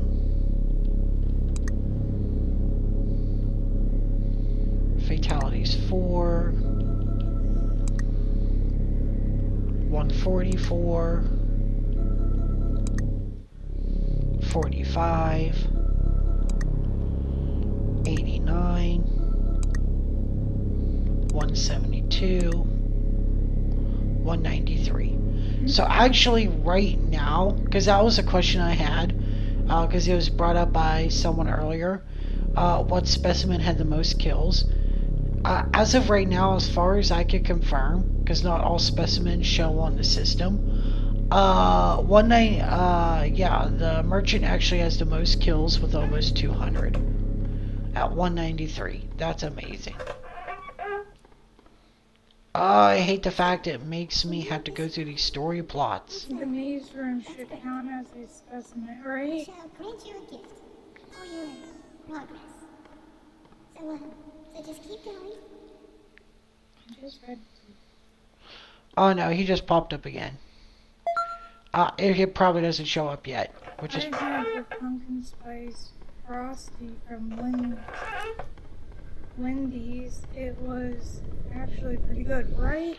Yeah, no, I hate anything pumpkin wise. Oh, I love it. And that's because as a child I had a bad experience with pumpkin. So my father, who was split up from my mother, his girlfriend made a pumpkin pie. She didn't realize that the pumpkin filling that they put in the pie went bad, and I got really sick from it, and ever since then I just hate pumpkin. Anything with the taste of pumpkin just makes me sick to my stomach.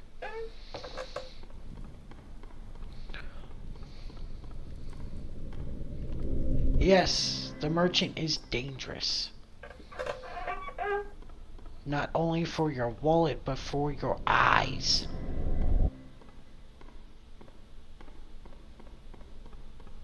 This is why I don't go to my local grocery store unless I have a bear trap and a battle axe. Can't trust merchants, man.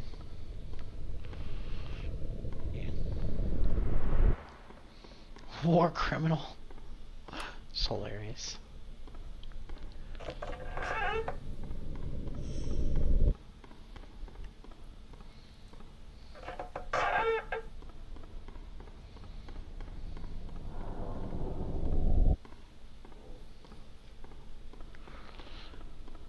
And besides, pumpkin's not even a real, like, a lot of companies don't even use real pumpkin flavoring. It's nutmeg and cinnamon. That's all it is. And the thing is, it's like, I like nutmeg and I like cinnamon, but they just overdo it with everything. It's ridiculous.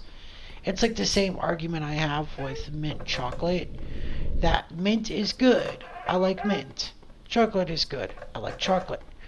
But the problem is that because chocolate is such a rich and sharp flavor, they have to add like a fuck ton of mint in it just so you can taste the mint.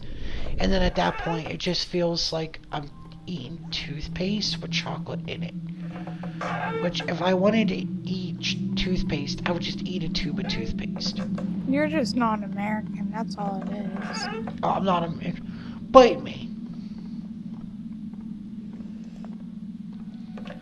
Excuse me, I'm not like fat and I don't have a shotgun. I'm not fat. Well, kinda. You're not fat, just fat in your mouth. But I'm gonna mess up your whole run now. No. I'm gonna turn your computer off. Don't do that. Anyone have any good prison store? My lawyer has a vengeance. I don't finish the joke. What? Anyone have any good prison story? Oh, my lawyer has advised I should not finish the joke. Oh, that's funny. Conviction jokes, they're great. Oh my gosh.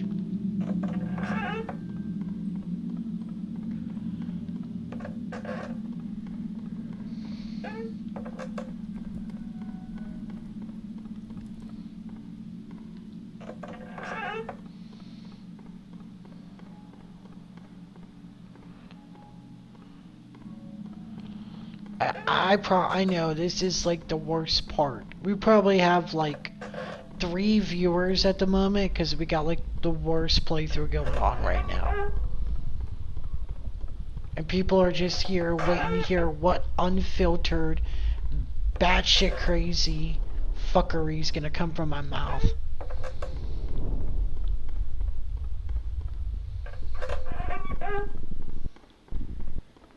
Like,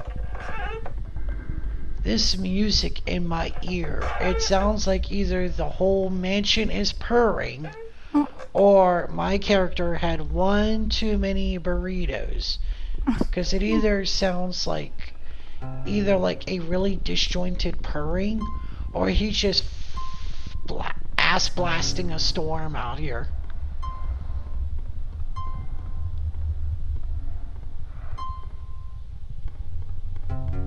Oh my god, I hate this place. Imagine if Monsterless was the maze room for every room. Oh, that would suck. I feel if Monsterless was the maze room for every room, I would not do it. I would not do it.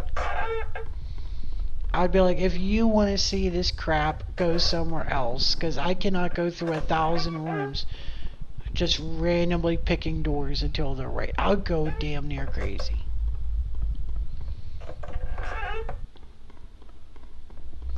I felt like that room had a lot of potential in it, and they just didn't go through with the plan.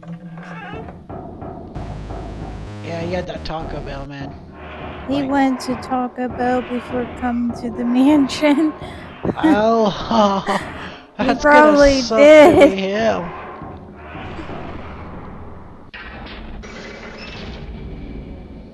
He's probably rethinking that Can decision. speaking about Taco Bell, can we talk about how Taco Bell is no longer like A tier, like restaurant? Like, don't get me wrong, Taco Bell food has never been the best for you, and it's not that great, but it was cheap. So like, as a college student, you could have Taco Bell for the next couple of days and you won't starve. But nowadays, Taco Bell is not only not the greatest in food, but its prices has gotten ridiculous.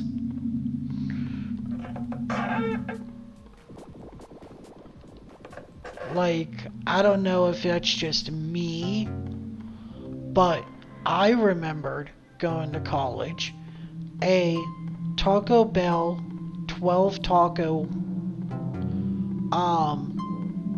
serving was like $12. Now it's almost 25.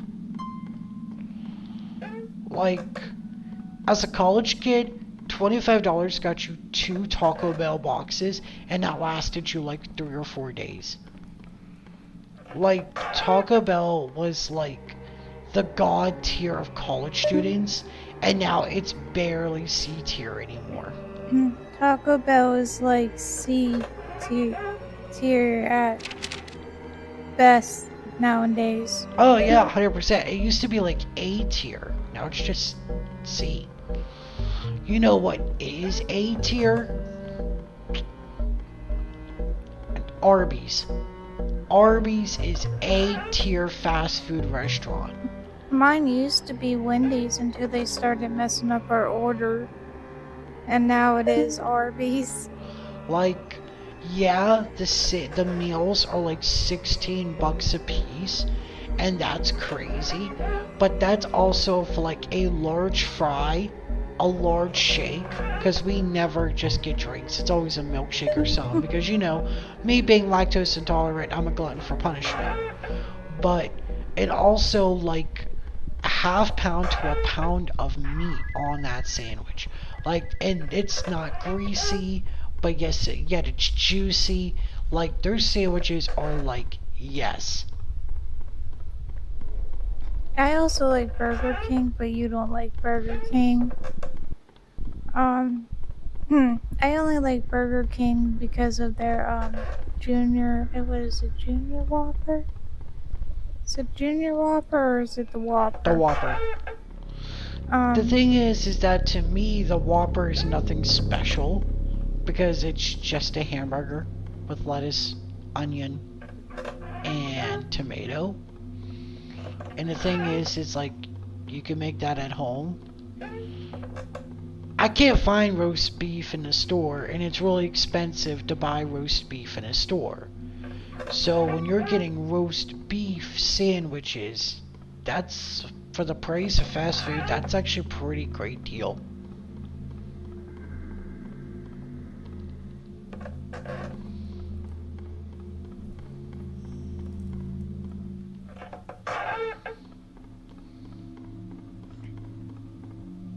The only thing I don't like at Arby's is all their fries seem pretty hard. I haven't eaten at Arby's in a long time. We don't have one in this town.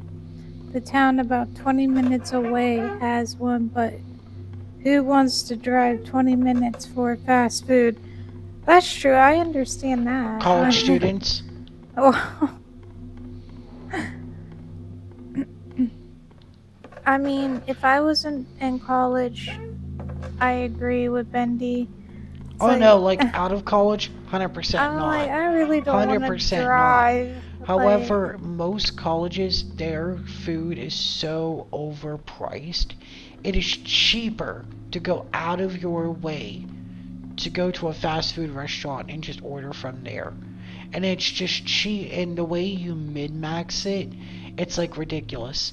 Because believe it or not, when we min-max in college, we don't min-max food based off of the adult menu, but the kids menu. Because you don't have to be a kid to order from the kids menu. And the kids menu is significantly cheaper for the bang for your buck. Well, technically you are a kid, so, I mean... I'm a grown man. What are you talking about? Maybe I'm a big kid, but I ain't no kid.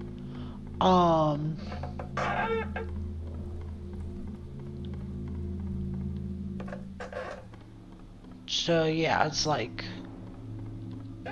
even McDonald's has fallen to D tier because a McDouble, which is supposed to be a $1 sandwich, is now almost like $3.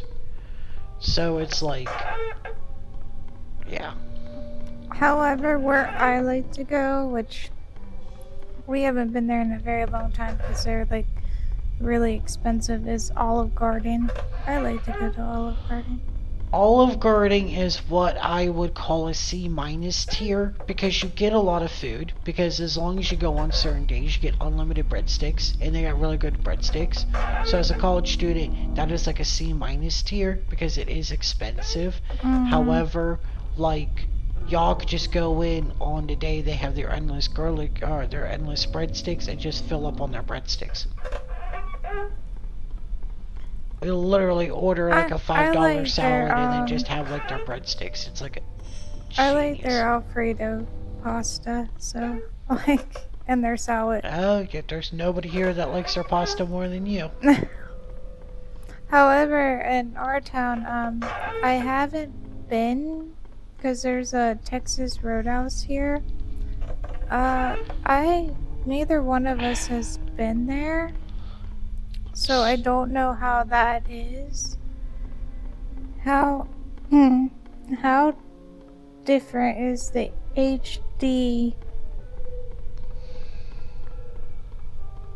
renovating? What? How different is the HD renovation of the Spooky compared to the original? I know all the monsters are 3D, but I've heard there are some other changes. So there are some changes. So the HD version is the only version that has the DLC, which is the Kamakari Hospital and the Dollhouse. So those are areas that are restricted to the HD version. If you're talking about the main game, there's not really much within the main game. It's mostly within endless mode. You see, in the endless mode for the HD version, Ringu gets a big boister. Big boister. Big upgrade. Um, and so does the Deer Lord. So instead of just phasing through the walls to catch you, because even in the original he was so slow, he can open up portals and zip through them from his dimension. So he's a lot quicker. So in endless mode, one of the ways that you're better to combat the Deer Lord is to actually keep him within your line of sight. Because as long as he's within your line of sight, he will continue going at a slow pace. But the moment that you turn around the corner or you get too far, he will definitely create one of his portals and zip through them. He actually becomes a lot faster. So it's not really a story mode change or the main game change as much as it is the endless mode changes. The HD also includes monsters that the original game does not have in the endless mode. That's why I am debating whether you guys want to see the endless mode or not, because there are definitely monsters in the endless mode of HD Remake that is not in the original.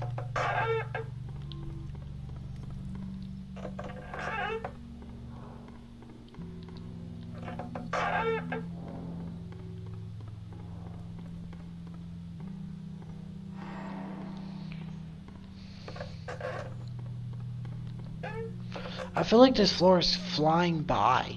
Like, I didn't even realize we're on 375. But then again, this is the floor of the Puppet Master, so I mean, it makes sense that I'm flying by because the merchant isn't chasing us. And I'm not forced to turn around.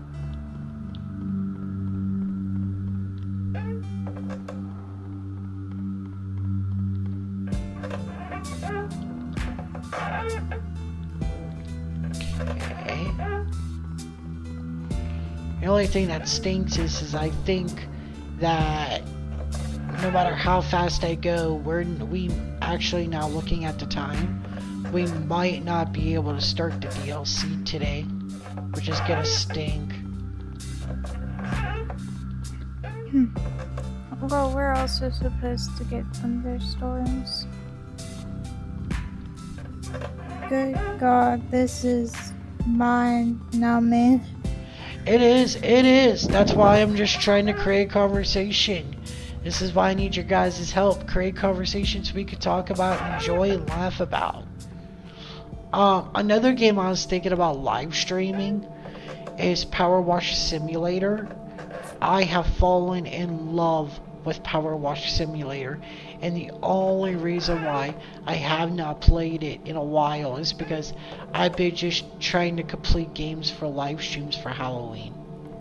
I don't think I could do this. I get so bored. You get so bored.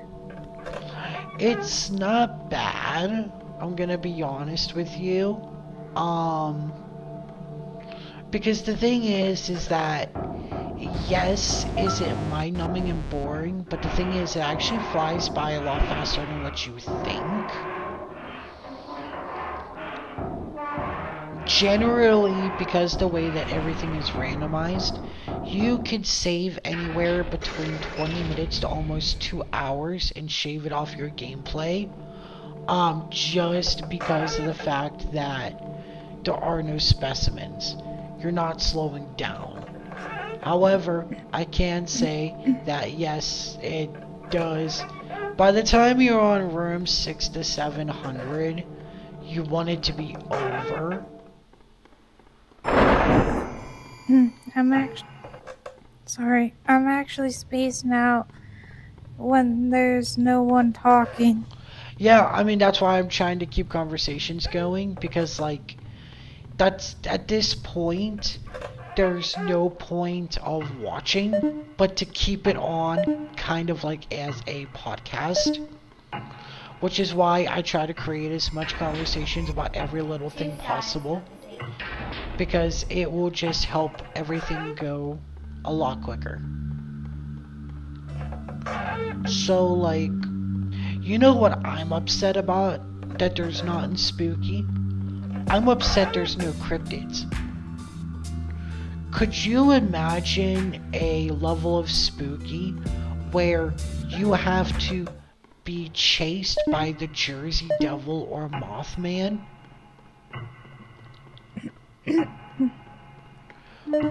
Like, that would be amazing. Oh yeah, Playing go ahead. playing Power Wash Simulator without the upgrades is satisfying. Oh yeah, Power Wash Simulator, man. Sometimes I just need to turn my brain off, and that's my game. I just go into the Zen mode where I'm not rushing, I'm taking my time, and I just feel so relaxed. He hasn't let me play it because he's a game hogger on it. I sure am. I sure am, I'm not gonna lie. Pizza for breakfast. Hey! That hard sounds like pumpkin. that sounds like my breakfast right there. That is your breakfast. That is my breakfast. Like, there's nothing better than a leftover pizza. Nothing better than leftover pizza for breakfast.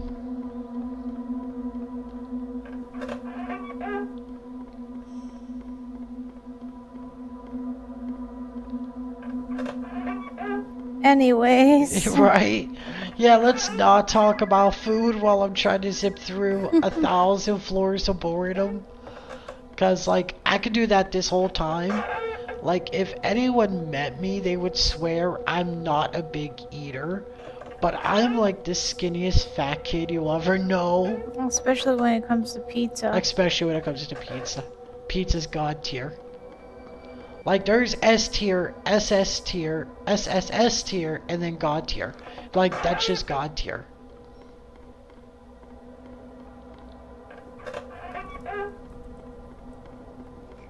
I'm too lazy to cook. Just slapped it in the microwave, right? So, best way to do it in a microwave, I don't know if you're aware of this, carved pumpkin, but sometimes when you microwave it, it'll actually make the crust too hard. Microwave it with a microwave safe cup inside there. And what will happen is basically you'll steam the pizza, which will soften it back up so it doesn't get hard. There's one specimen in endless mode that I hate, and that's the one who keeps you from progressing through the rooms.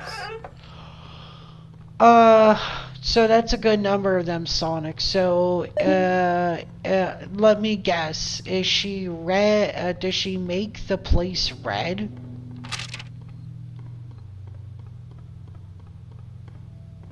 Like, does she make the floor she on red, or the room she's on red?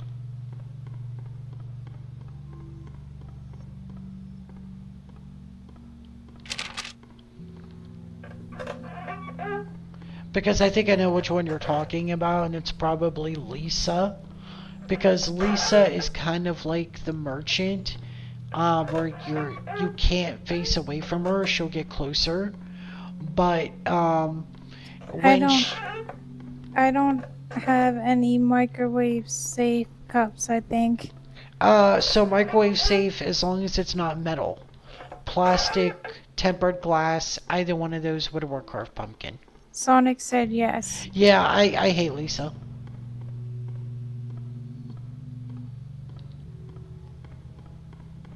Lisa's a bitch.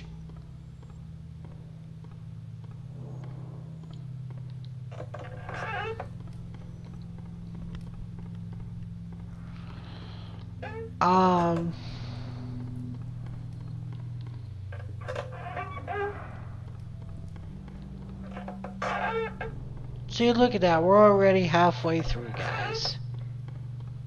Amazing. Almost halfway through.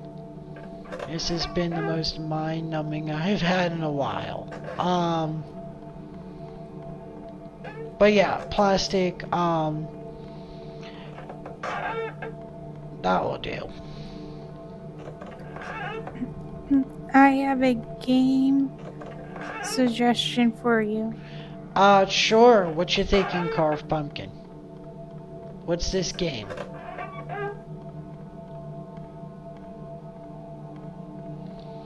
Yes, Lisa is definitely the worst, especially when she's teamed up with Spooper. That's his name, actually, Spooper.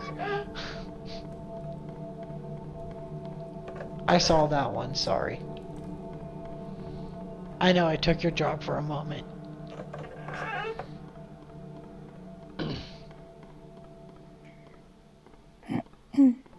Mr. Poppy's Playhouse, there's 3 games, 1 remaster game. Then Mr. Hoppy's 2 is getting a remake soon. Mr. Hop's Playhouse? And people say the original Bendy is boring. I don't think Bendy's boring. Well, I mean, the thing is that you are never intended to play with the specimens off. Akira added it as a joke and then created a joke ending for it. But the thing is that I like the joke ending, so I think it's funny. So I am willing to subject myself to this for a joke ending. As they say, anything you have to wait for is worth it. And so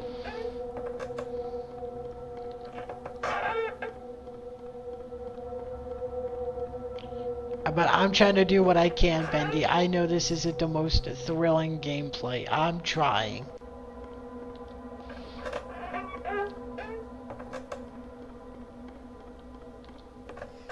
I don't know, that could be a game option for you. I don't know, because the thing is, it's like it's gonna depend. So, like, it depends on its horror, right? Because again, as we discussed earlier, you weren't in here, Carved Pumpkin.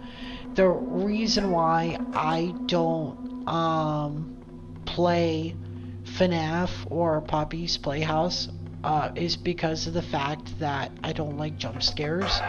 I think they're shallow. I think they're dumb. And the thing is that when I play a horror game, I either want to play a horror game for fun, or I want to play a horror game because I am legitimately, like, nervous or scared. The problem is with games with jump scares is that after a while, they lose their scare factor and just get annoying. Very rarely do I see a jump scare done right. Sonic said the only way past Spooker is to attack him, since there is either one door or multiple doors. The Spooker will just appear to prevent you from leaving. Yeah, that's true. Spooper is annoying, and the thing is that Spooper, you're supposed to attack Spooper because Spooper actually doesn't trigger his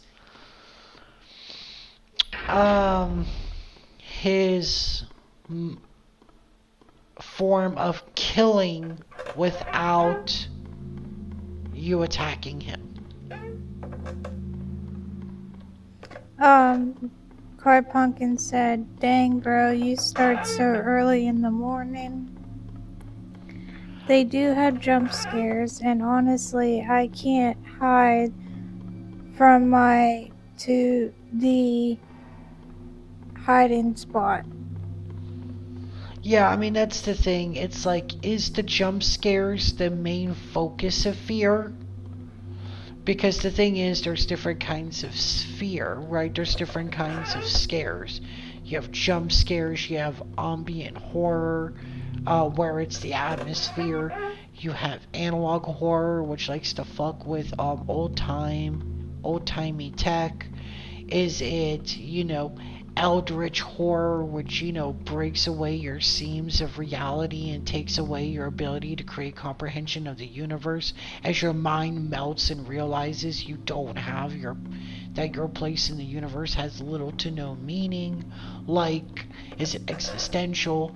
The thing is if that's all it's got for it, is a little bit of ambient horror and a little bit of, jump scares, then it's probably not a game that I'm going to be playing, just because of the fact I don't find the appeal into it.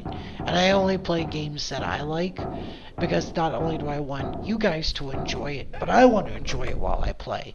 Because if I don't enjoy it, I'm not going to put my heart into it, and so it's going to be very bland and boring. Once you attack Spooker enough, he prevents you from healing over time, but he can also make the player vomit, which hurts you. Yeah, he does. Yeah, and we're actually going to talk about that. Bendy, if you hated the fact that Ringu was the Vor Mommy, you're going to hate Spooper.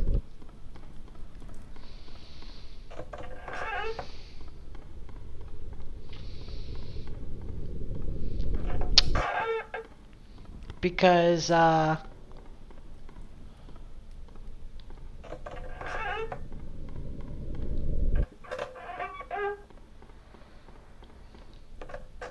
No, it's not the main focus. There's Mr. Hoppus gets more broken and starts getting black liquid out of his eyes and his music box that plays.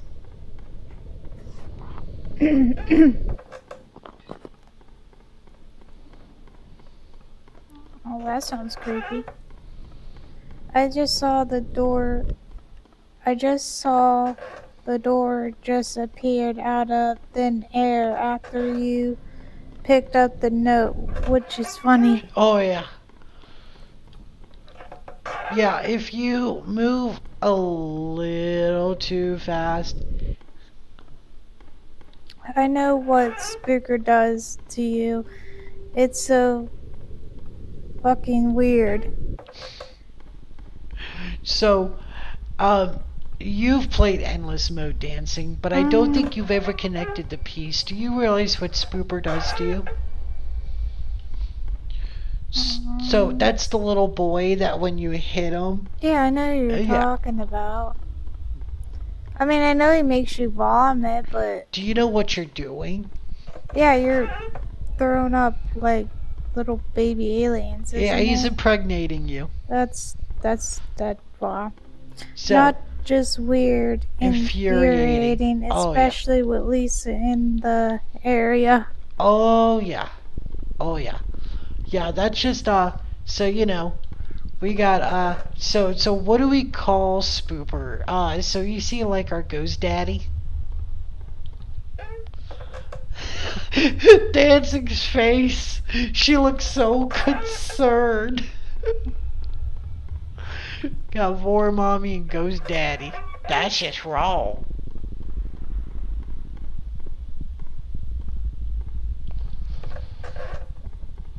Hmm.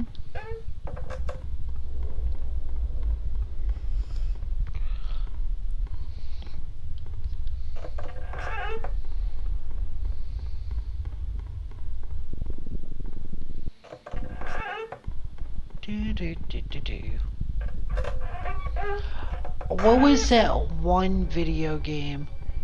It was this one horror game that they had where it was basically like based off of the Furby. I forget what it's called.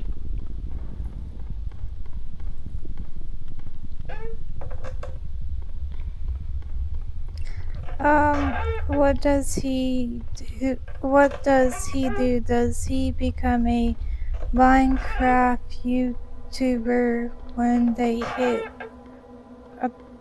1,000K? What was the creature on The creator.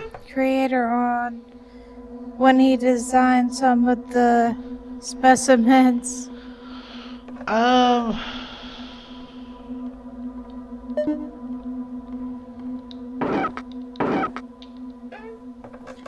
Uh, on I thought Spooker was making you vomit out your organs. I thought that too at first. so at first it's completely what I thought until yeah, that's what it was. Tattletale. That's the game I was talking about. That's a good example of a great horror game because Tattletale doesn't focus on the jump scare, but instead on subverting the reality that we live in, which are these toys that are supposed to be harmless. Combining it with the 90s childhood trauma of the Furby, it makes a great game because it doesn't rely itself on the jump scare. With that being said, yeah, that's what I thought too, that he was just vomiting, you were vomiting intestines. Um, until, one day I was playing in endless mode because I was trying to reach room 1000, because you had to reach, I think it's room 1000 or, no, 10,000 without dying. And I got Spooper and I saw the purple creature that would randomly appear, and connecting two and two together is like, no, this is a reference to the Alien series. This is literally an alien that impregnates you, and I'm gonna be honest, instead of just bursting out of your chest, you're just vomiting out the baby. I'm gonna be honest. FNAS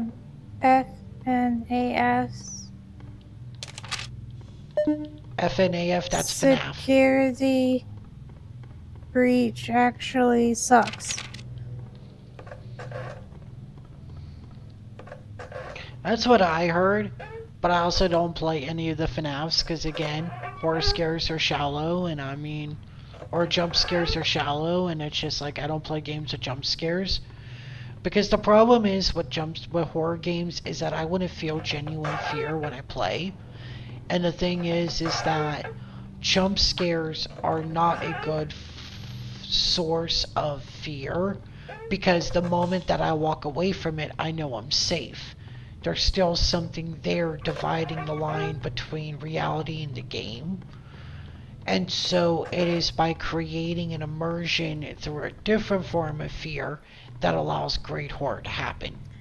FNAF security breach could have been better. Oh, that's kind of what happens, and that's one of the patterns that I see in indie game studios, is that they get big on this game, they create the IP, they hold on to it, right? Like FNAF, it got huge. It was made by an indie development team. It got huge from the YouTubers playing it. Then all of a sudden, what happened was they blew up. They held on to FNAF because it was their most successful goings, and so they just continued pushing. And the problem is there gets this point where so much money is being made and so much popularity is there. They now have to compete with AAA studios, and thus to compete with AAA studios, they do start doing the same thing that AAA studios do, which is steal each other's ideas and just do what everybody else does. And so it falls flat because as they become AAA, they lose their sense of identity that gave the game what it was in the first place. I like its plot, just that the game itself was just buggy. Yeah, it is. Yeah, it's like a good game with new mechanics. Like you can walk and instead staying in the office, but to be honest, it's just better. Exactly.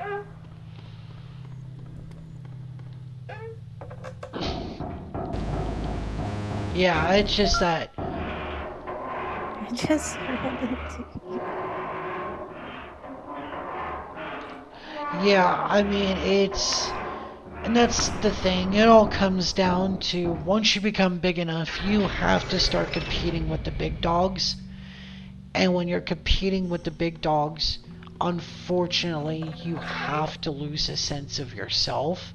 And so your IP has to do what everybody else does. And with that, it loses its sense of charm and identity that made it what it is.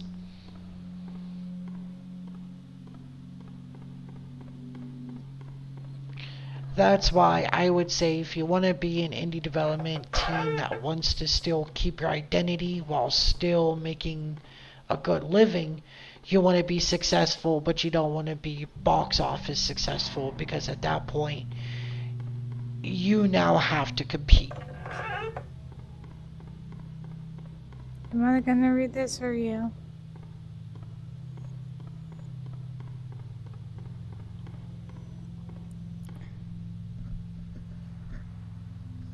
What does it say? Sonic said there's only so much you can be optimistic about before you start seeing the flaws in the game. Well, that's the thing though. I mean, games, and that's something that we as go ahead, you can read that too. It's gonna pop up here in a second, so I might as well just wait. But the reason why I like FNAF and the movie version is because you don't get scared. You know it's customs, and yeah, but I can't Costumes. wait for the FNAF movie 2 on December 5th. Never saw the first one, so I'm not worried about watching the second one. And the thing is, I just want to bring this up, because Sonic said about it's hard to see the fact that the game has flaws. And that's the thing. Any game is going to have flaws. There's always something you could have done better. Whether it's the execution of the game, the mechanics of the game. Oh my fucking god, it's so dark I can't see.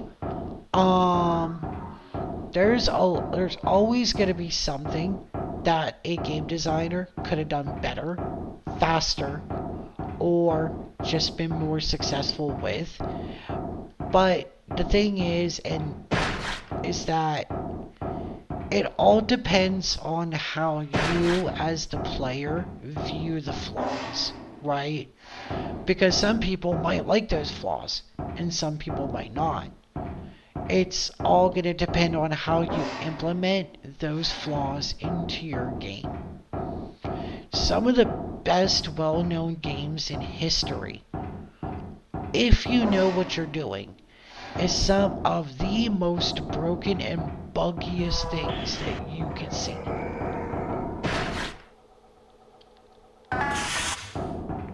So the thing about it is, it's about how do you work around them, right?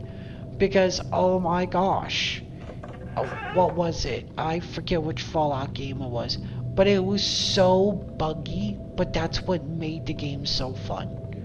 Because the story mode was boring and everyone loved the bugs because of the interactions with the characters. So the thing is that your game can have flaws. The question is, what does your flaws bring to the table and what does it help or hurt? I did hear they are making the second game movie more scary, so I'm excited to see. Yeah, you have a good point.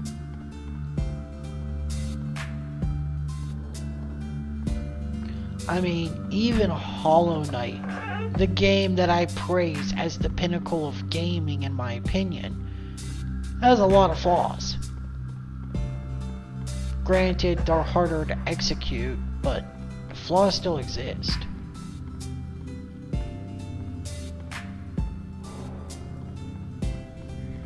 Did the EEL just brain blast itself? it was mind blown from our conversation. The eel that the parasite comes out of. So in endless mode, the eels still show up, but its brains blow apart, and it's supposed to show the parasite, but the parasite never came out.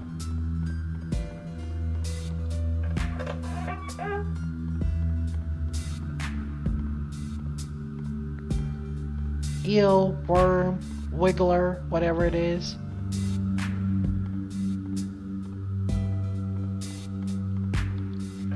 To be fair, I flew by kinda quickly. Well, I'm gonna go eat my pizza now. See you, Car Pumpkin. I didn't see it. Later, pumpkin.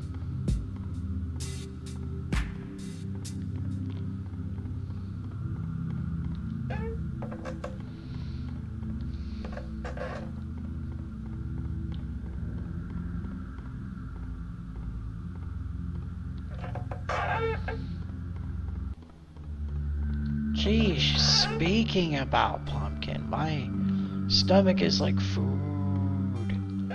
You could eat after the live stream. Calm down, stomach. Man. I don't even know what you're going on about anyways. If I eat now, you're gonna be upset the rest of the day.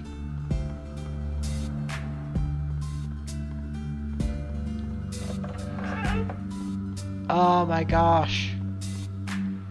Please. This is at the point where it's like,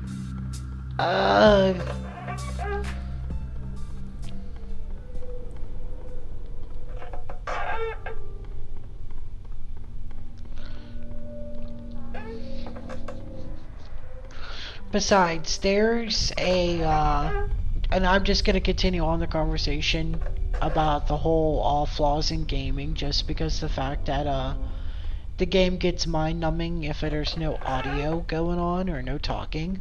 So I'm just gonna go ahead and continue on talking about that because we don't have no other conversations at the moment. But I think that's one of the things that we don't realize as gamers is that flaws in games are actually good for us, because it allows the creators to have a reasonable expectation.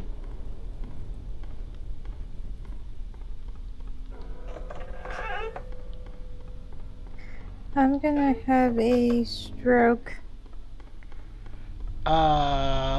Hopefully it's not because of the game. Let me know if I'm going way too fast, guys. I know sometimes because the way everything looks, sometimes if I go a little too fast, it can cause a little nauseation. Let me know, and I'll slow down a bit. But, one of the and a lot of people don't realize that as gamers, we need our games to have flaws. Because the thing is that right now, if we put a game too high on the pinnacle, then a programmer may never release another game, or it may take them forever.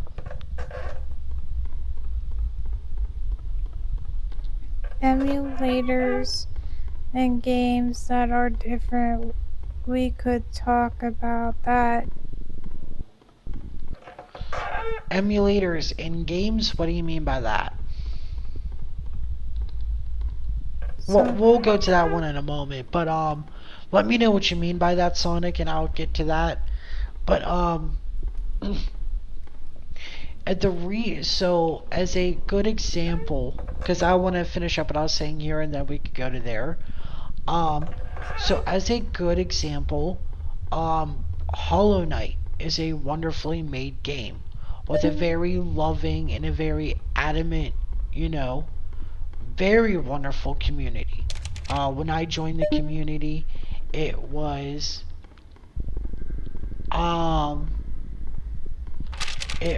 not as toxic as what it's becoming now. They were very loving, very fun people, and very supportive to new players.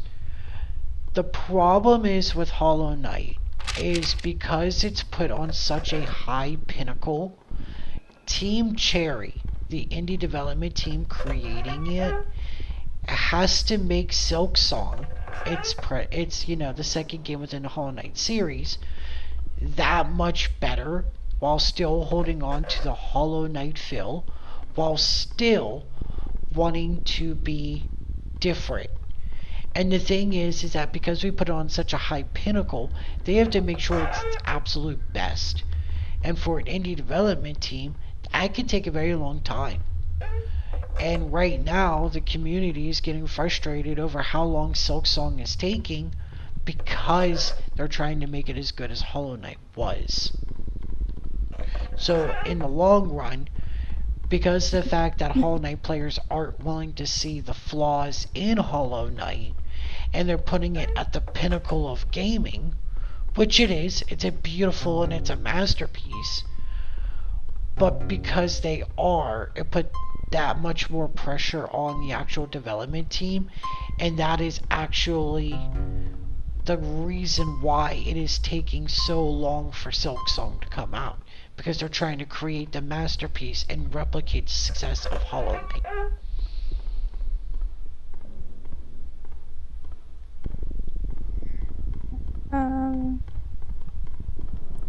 I'm saying that because of how mind-numbing it is. The conversation is barely helping now. You might want to look up what an emulator is, because I ain't explaining what an emulator is. The Nosk fight could have been better. Also, the Hollow Knight and normal radiation should have been Radiance. in the Hollow Gods. No, so the thing is that, what it is, Sonic, is I know what emulators are and what emulation is.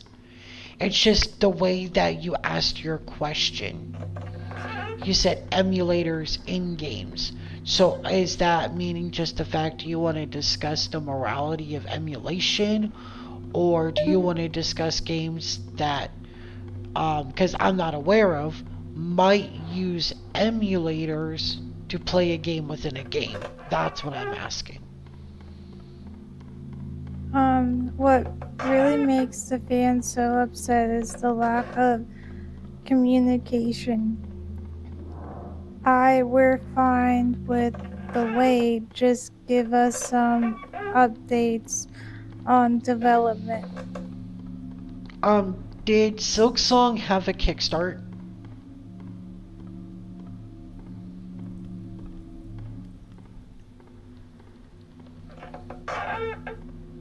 I'm just curious, did Silksong have a Kickstart?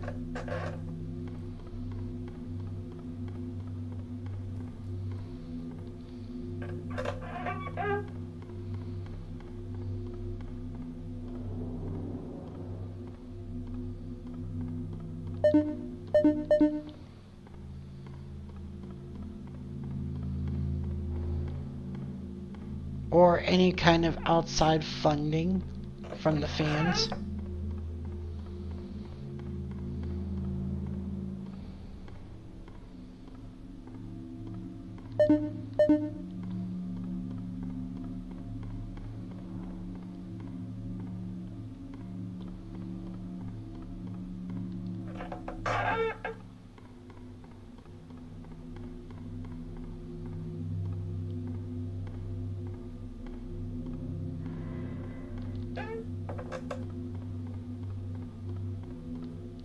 Did you want me to look it up, or? No, I didn't know someone was gonna look at that.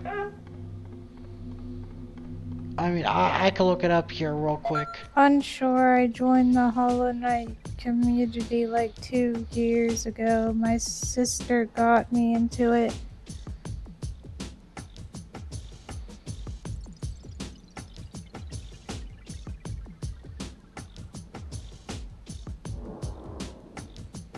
what I meant was like the game that are difficult, but if you want to make it an emulator to make it somewhat easier for those who are struggling. What I meant was like the games that are difficult if you were to make it an emulator to make it somewhat easier. Oh, okay. Okay. Hey, I'm stupid. Sometimes I just gotta read the question myself to understand. Okay. So looking here, Hollow Knight did have a Kickstarter, but as far as I'm showing here, Silksong did not have a Kickstarter. Funded stretch goals, second place. So, my question is, okay, so here we go. Alright, buckle down, this is gonna get a little heated, okay? And this is no backlash towards anybody, I'm just gonna say this out in general. Okay, okay, so I understand Hollow Knight was kickstarted, but Silksong was not kickstarted. So let's take for a moment understand that's two separate games. Okay? So if Team Cherry is taking money out of their own pocket to 100% fund Silksong, why should they have to tell us anything? Like old rag games. Oh, Rage Games. Okay, so kind of like what he's saying is, how do I feel about them making an emulator which allows them to mimic games like Contra or the old, like older, retro hard games and making it easier or more accessible to people? If I'm getting this correct, Sonic. But going back to what I was saying is, if they were 100% funding this game with the money that they earned, whether it is not money, whether it's from their own pocket or from the money that they've got from the purchases of Hollow Knight, why do they have to tell you anything? Why do you feel obligated to know? That's my question. Because the thing is that Hollow Knight came out, from what I recall, from an indie development studio full of a bunch of nobodies before Hollow Knight, and it still sold out millions of copies.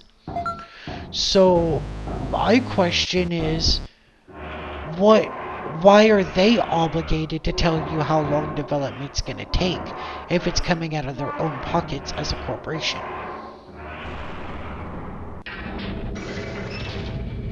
That's my question.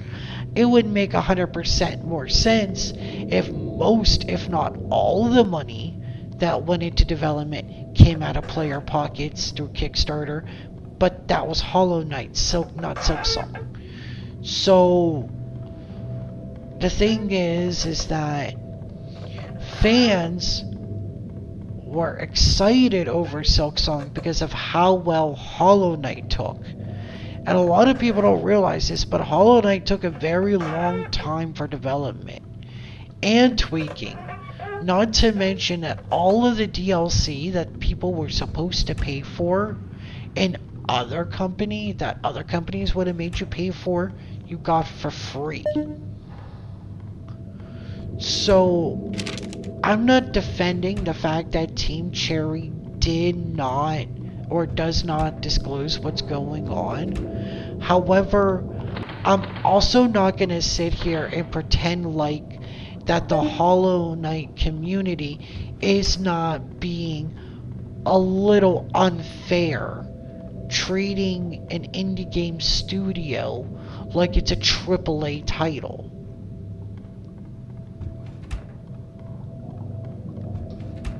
That's all I'm saying. We're not talking about Naughty Dog or Activision or Blizzard. We're talking about a small development team who's working on a 70-hour plus game trying to make it a masterpiece for you.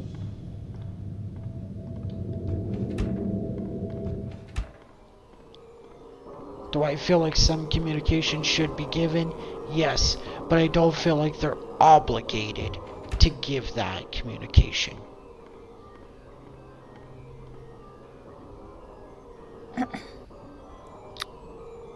What, Uh, would have been cool if we hit the playable Zote?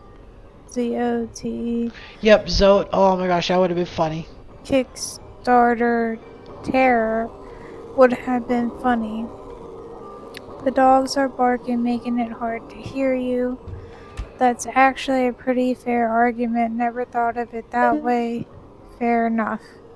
Yeah, I mean, I'm not saying that Team Cherry's not wrong, because they should give some form of communication, but the fact that they're not a AAA studio and they're doing this all themselves, you gotta remember Hollow Knight came out in a time where if an indie game got on a platform or got on a console, that meant it was worth something. It was worth to be deemed AAA. So the fact that it got on the console in the first place says that they did their very best to build the closest thing to a masterpiece that they could. And all they're trying to do is to one-up their own expectations for their fans. So I just feel like that the amount of anger that people have over the fact that Silksong is not having this much communication, even towards myself. Don't get me wrong. I am so impatient and I want Silksong to come out. I literally open up my page every day and refresh to see if Silksong's there. But the thing is that I'm not gonna harass them. I'm not gonna create hateful comments or anything like that because they are just an indie development team. And the fact that they did what they did is amazing. And whether it takes them 7 years or 10 years, take your time, guys. Do what you need to do.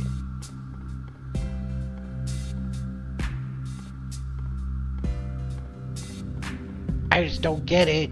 How people get uppity about no communication. It's like, okay, but you bought Hollow Knight and I came from a bunch of nobodies that, you know, worked on the extreme budget that they had. So I just, you know, not being cruel, I'm just being honest. So I mean, it's just like, yeah, they don't have the right to communicate to you. Hell, Team Cherry could have just said, okay, that was our only game, we're gonna make a one-hit wonder and walked away. The fact that they're making another game is for them, because it feeds their families, clothes them, warms their homes. It's not an obligation to the player. It is because it's a job.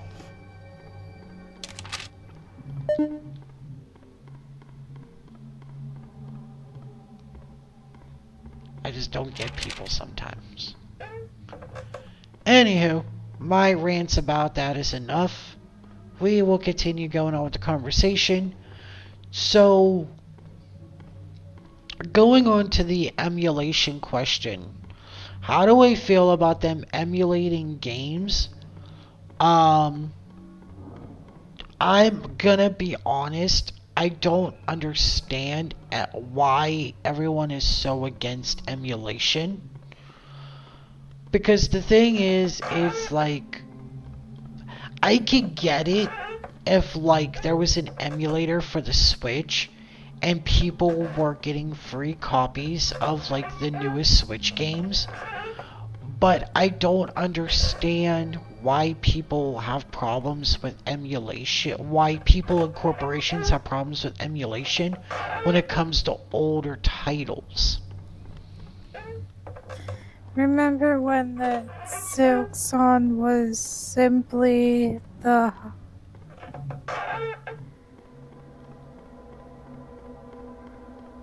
Hornets DLC?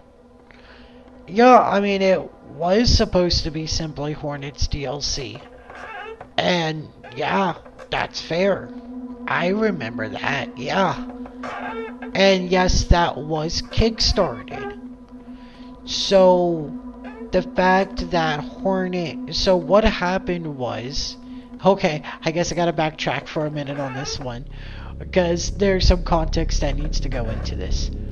Yes, Hornet was supposed to be just DLC. And yes, that was kickstarted. But the thing was, is that by the time they had finished Hollow Knight, not only were they under their budget, but the game was also almost 2 to 3 times more massive than what they ever thought. And what I mean by massive, I mean they didn't expect the game to be as big game-wise, not popularity, but game-wise. And so when they finished the game and they realized how much they had baked into Hollow Knight and how much it was already there, they decided to use the rest of the money to begin Silksong. So and they decided that because Hornet was such a loved character, that she would have her own game. So yes, a small portion of Silksong was kickstarted by the fans. And the fact that seeing the fans enjoy Hornet so much as a character that they were willing to give her her own game. The fact of the announcement the announcement itself should be enough to satisfy people. Because the only reason why people actually donated as hard as they did was because in the trailer, everyone loved Hornet. So everyone donated so hard because the Hornet fight was actually within the trailer for the Kickstart. So the fact that Team Cherry said, look, we know Hornet is not a playable character, we know it's not DLC, so to make up for it, we're going to give you an entire game's worth of Hornet. Not just a DLC, but an entire game's worth.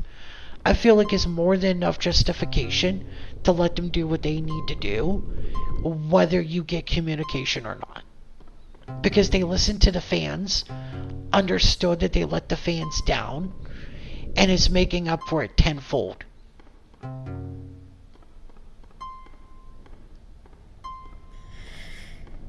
Would have been funny to see Hornet fight the Nightmare King.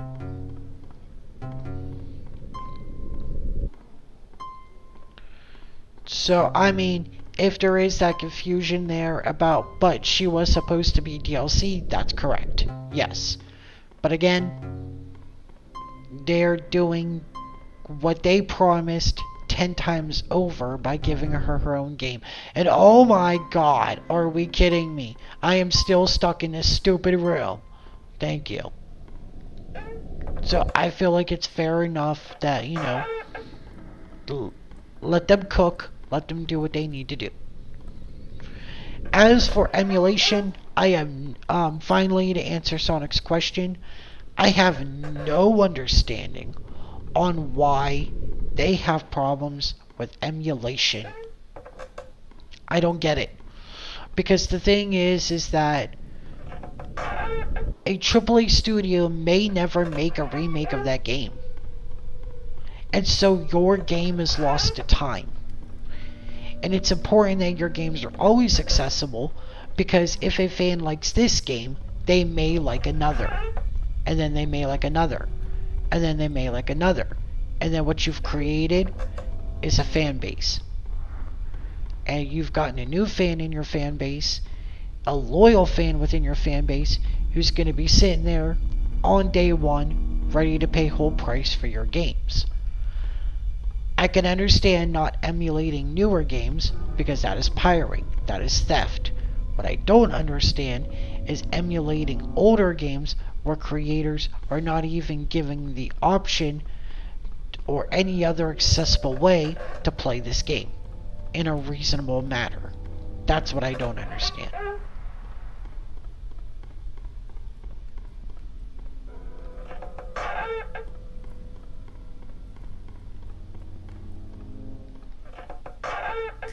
Would have been funny to see Hornet fight the Nightmare King. Doesn't seem like a big deal to me. Yeah, I don't get it. I don't get it. And that's just coming down to AAA studios want you to hunt online or at these places for months upon months for this one game that's probably worth $700 because there's only like 30 copies of it left. I don't get it. If you look at my channel, obviously I don't have a problem with emulation because that's what ROM hacks are. ROM hacks are emulation. And so to answer your second question, or I guess to answer the rest of your question because I made it a two-parter, I guess. I decided to make it a two-parter because I felt like, I have stances on both parts of the question you have. I have no problem with taking a game I have no problem if someone wants to take a game in emulation and either make it easier or harder for the enjoyment of others. Why would anyone have problems with that? Older games aren't very accessible nowadays, not just because they're rare, but because to make the game worth how much they were spending with the memory and technical limits they had back in the day, they had to make games really hard. Because the harder it was, the more you could artificially extend the life of the game. And so, the playtime of Contra, there's not many levels in Contra. If you zip through all the levels of Contra with the Konami code, you could beat the game in half an hour. But it's extremely hard because of the fact that they had to make it worth how much they spent. So they had to do a lot of padding, which is why games back then were very hard. So I have no problem with emulating games to make it more accessible, either gameplay wise or just the ability to, finish the game to other people. I feel like that's great publicity for companies. Because hey, guess what? Konami made Contra. So if you liked Contra, maybe you'll like other Konami titles. You should try Castlevania. Oh, you really like Castlevania? Now you've created a following. And so yeah, I don't get it.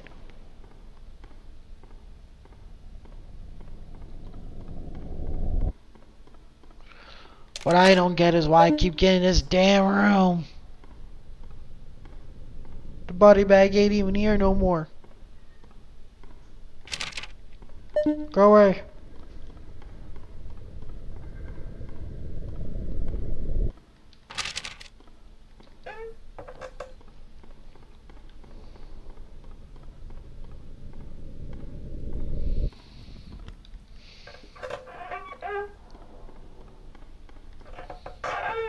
Oh my goodness.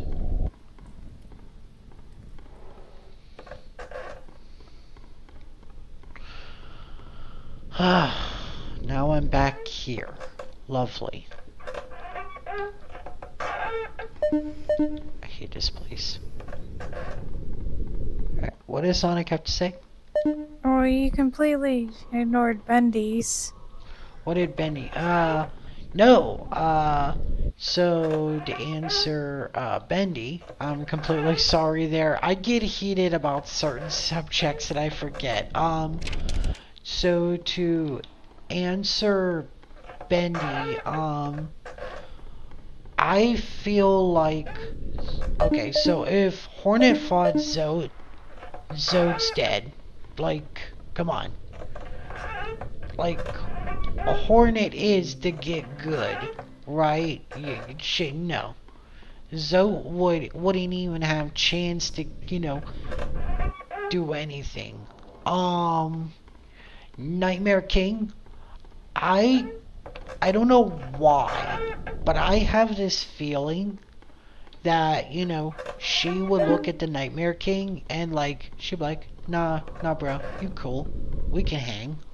I mean, I'll spar you if that's really what you want. Which she would totally win. But then, like, afterwards, she'd be like, we should totally hang afterwards. She definitely has that serious yet laid back vibe to me. I don't know why. Whether someone uses an emulator, quick save, or not is up to the person's playing it. I'm not sure how much longer I can do this. The game really needs the specimens for the gameplay. Oh, yeah, it does. Oh, yeah. If not, it's just walking simulator. Or if you're me and you're on the 800 floor, get lost simulator. And forget where everything is like an idiot. Even though I just did this like an hour ago.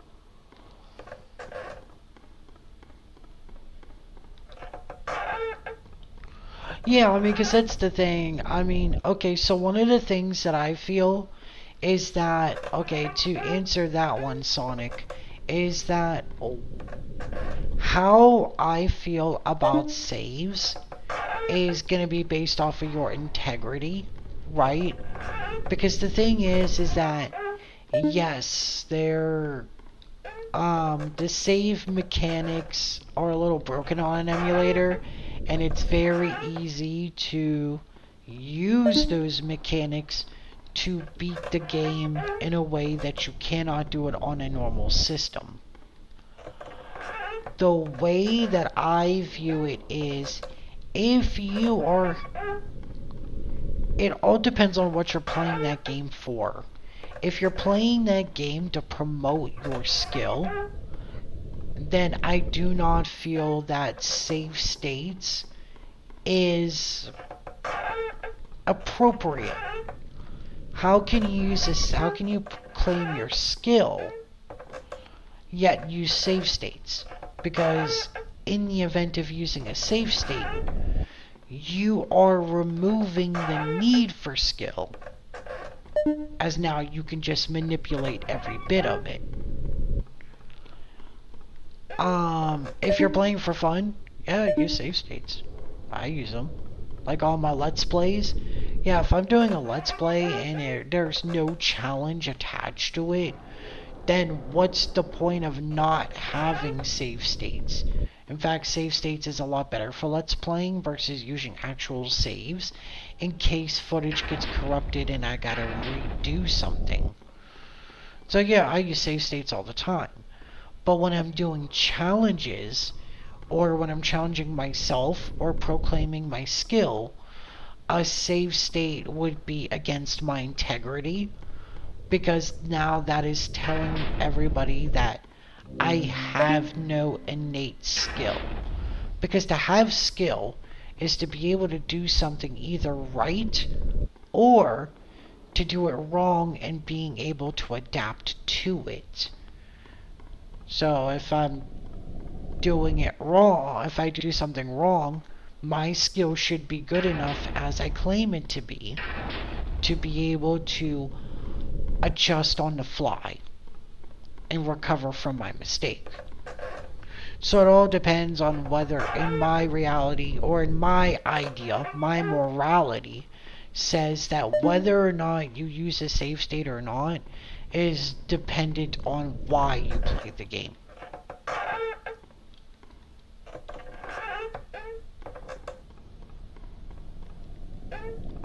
100% though, Bendy. Yeah, walking simulator 100%.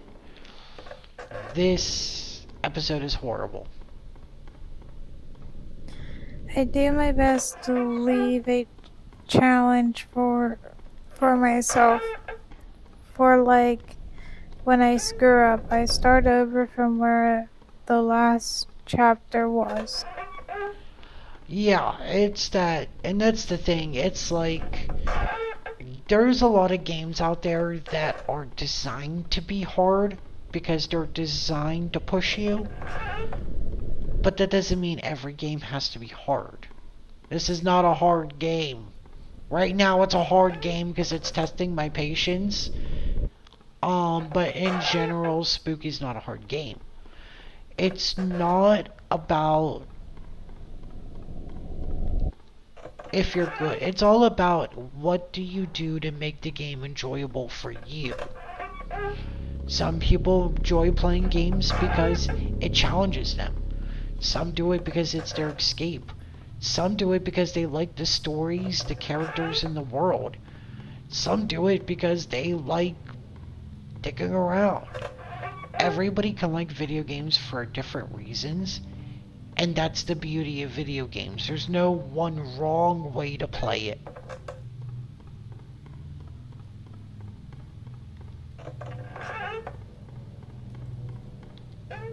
Checkpoint. I'm gonna try to hold out to the end. I may not be able to though.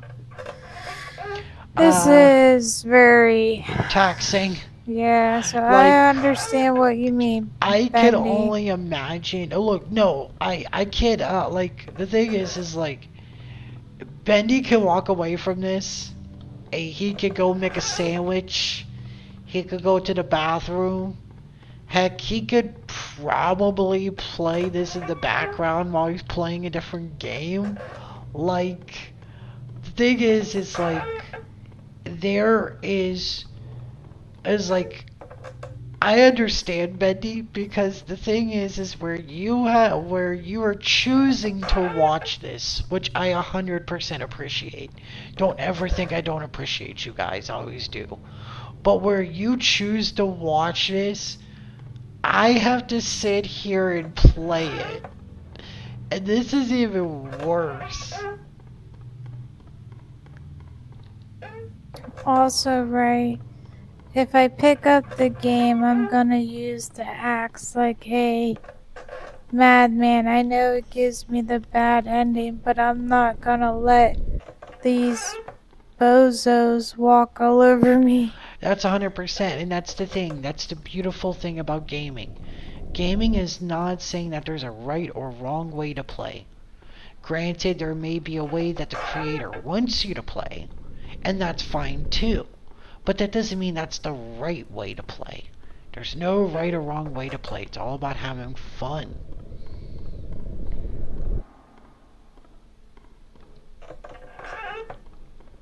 Whether you're a casual that likes to let's play games, whether you're a hardcore completionist that 100%s the achievements, or whether you are a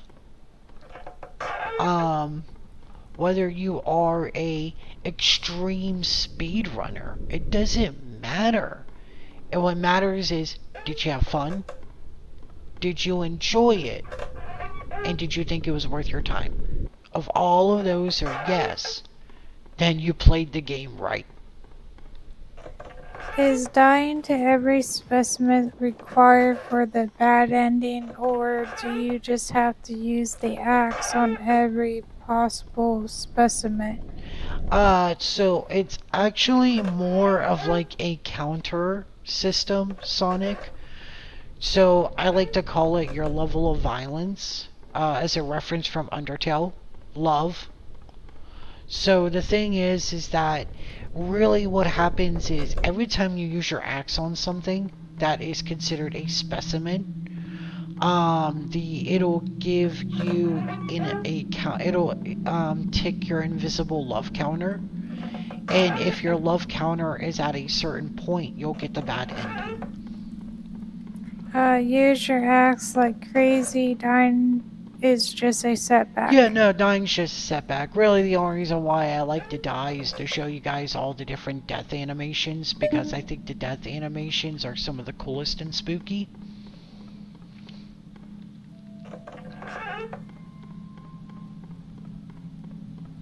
But no, the bad ending is solely just axe everything as much as you can.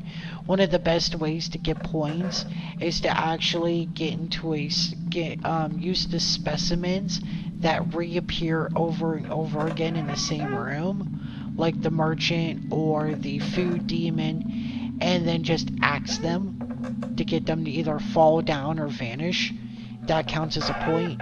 Wait for them to respawn, axe them, that counts as more points. So it's actually very easy to get the axe ending if you just literally farm the food demon or the merchant on like 3 or 4 different rooms.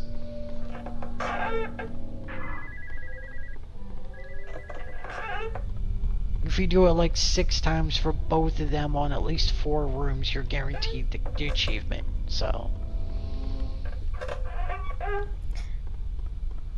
Sans yep, you're right. wanting to beat the shit out of me, but not being able to because I only kill Papyrus. So I actually think I have Undertale. So oh my gosh, I have Undertale. That's totally what we could play. I love Undertale. It's hilarious. I don't have Deltarune though. Then again, I've never played Deltarune, so I think I have Undertale. Or was that on somebody else's Steam account I was borrowing? Not sure. I understand now. Anyways, gonna go now. See ya. See ya, Sonic. Later, Sonic.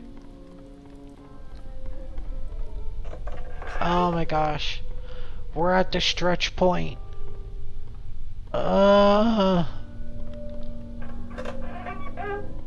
Like, this is horrible.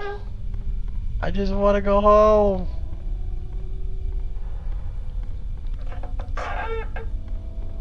This is the worst. This is the worst idea I've ever had. Oh, we're gonna do this. Get the funny ending. Ha ha ha ha.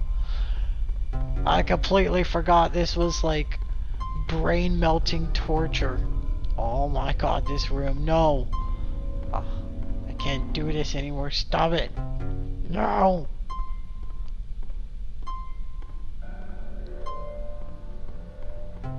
Oh my fucking god. Are you kidding me? Get me out of here. I hate that fucking room. I swear to God, if this was all, if like all of this was just that room, I would never fucking do this. I would have done this once for the achievement, off camera, years ago, never did again, said nope. Don't need this ending. This ending don't mean nothing anyhow.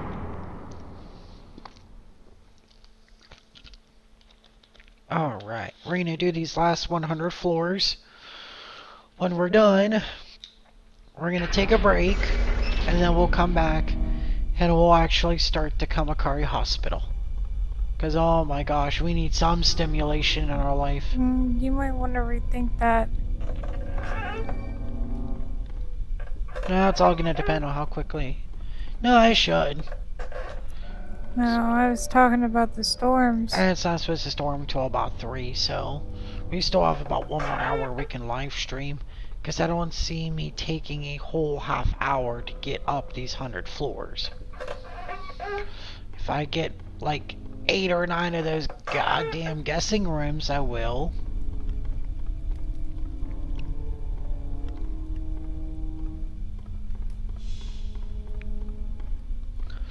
I'll just have to make sure that I go back in the settings before we actually begin and turn the specimens back on. So, because I've never tried that before, I'm not sure if having the specimens turned off affects the DLC. So that's the only thing will have to remind me.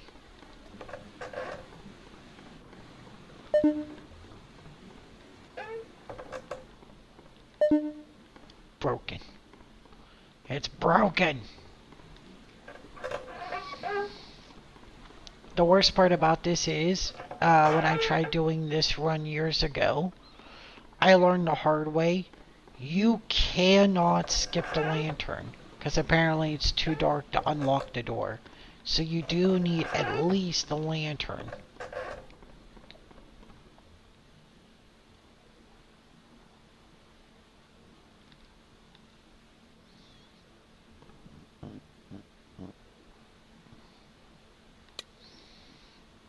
Okay, I need up, up, up, up, up.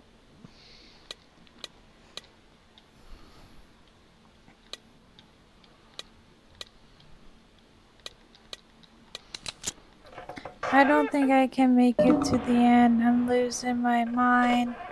This is worse than when Joey locked me in the closet. I'm gonna hold out a bit longer.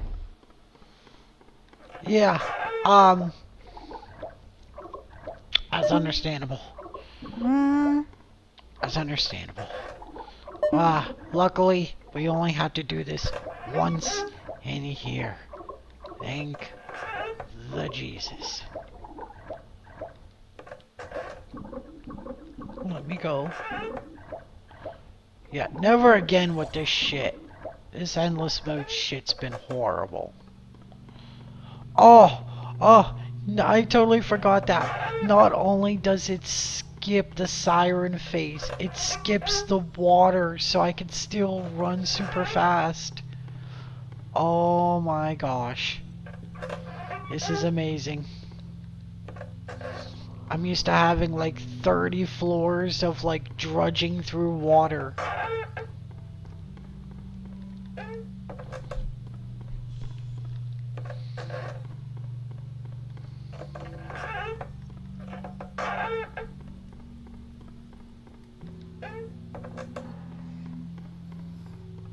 Oh yeah, it's definitely not gonna take long then now. Because I'm not drudging through water on all these floors. Or all these rooms. Why do I keep calling them floors? I'm stupid.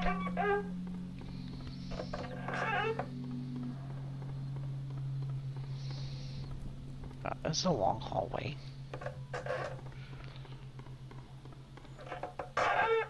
Okay. Got this.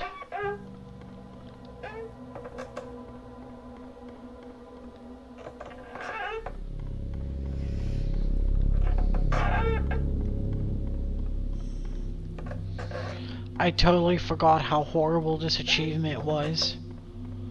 Oh my god.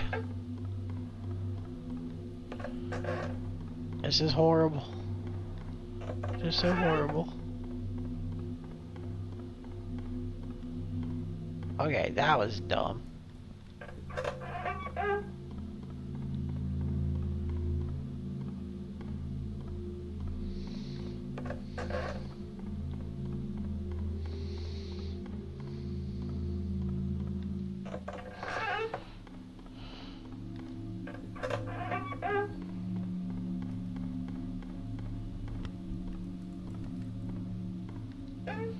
Like, literally, like, our views probably went from, like, the 38 that was in here to 0 because they saw endless mode.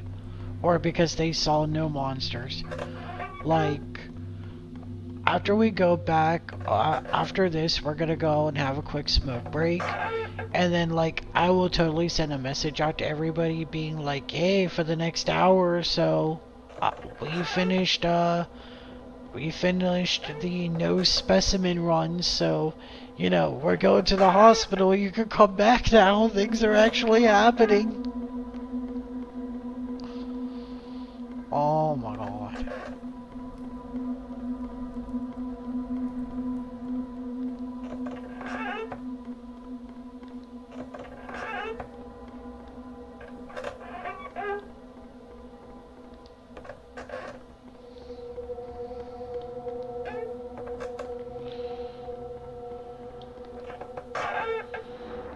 And like, I'm doing everything I can to rush through these doors because I know this is the worst.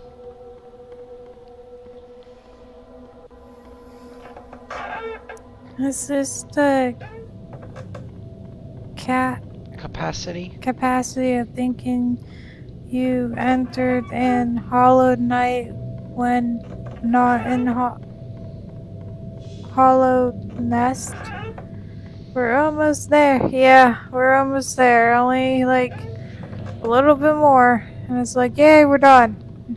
Yeah, and then we can finally enjoy the hospital. Because, like, the hospital is, like, actually one of my favorite locations. 100%.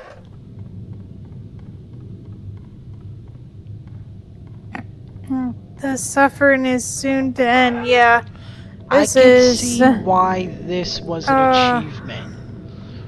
I can see why. This was an achievement I got last year when I got this game. I can see why this was an achievement. Because this is stupid. Yeah, and then you made me do it, and I'm like, oh my goodness, like, am I done yet?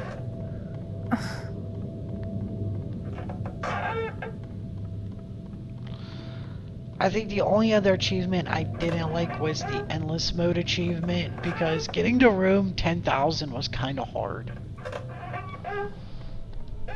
Or no, I think it was just 1,000. I think no, it was just 1,000. You had to get to room 1,000, and that was difficult because I just kept getting the worst combinations.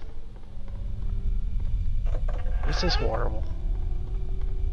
Oh no! Are you telling me you're gonna give me this room?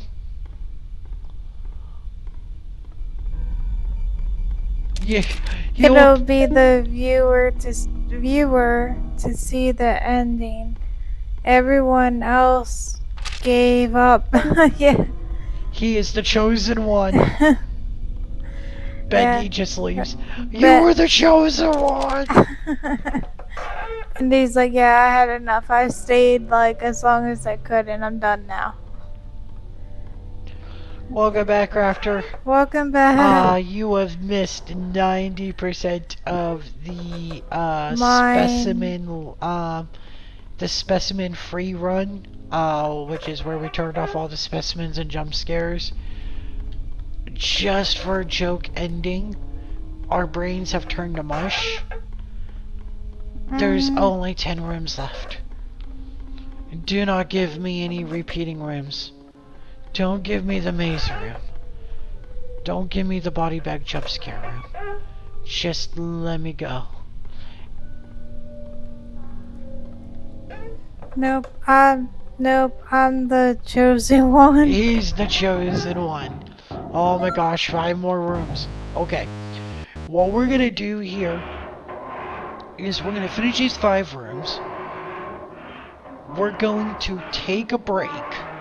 And then when we come back, we're gonna start the actual DLC. You missed everything. So that's literally what we're gonna be doing.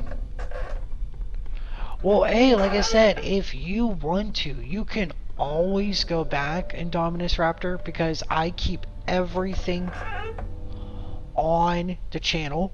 You can always go back on the channel, go under the lives, and you can always watch them there. Don't feel like just because you know, hey, I wasn't here, I missed everything. Yeah, you may not be a part of it, but you know what? You can always go back and watch it.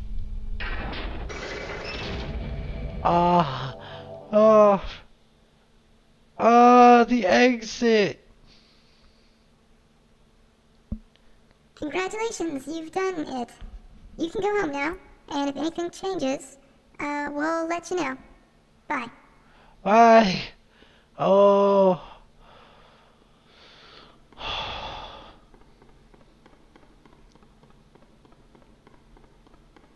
You escape the manor and tell everyone about its enormous empty basement, hollow corridors, and general lack of substance. No one believes you, but you live on, somehow. Barely. Hey, 40 views. Yeah! That's the most views I've gotten so far. Okay, guys. So, yeah, an hour 40. So we shaved an hour off of our run. It was about an hour. Yeah, we're gonna zoom through all this.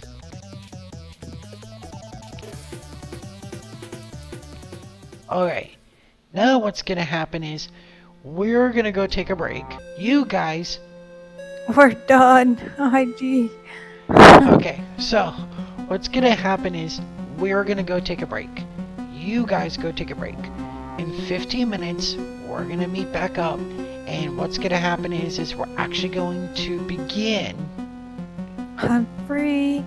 It's time to ascend. ascend. Then we will actually start the Kamakari Hospital and the dollhouse. So we'll probably start with the hospital today.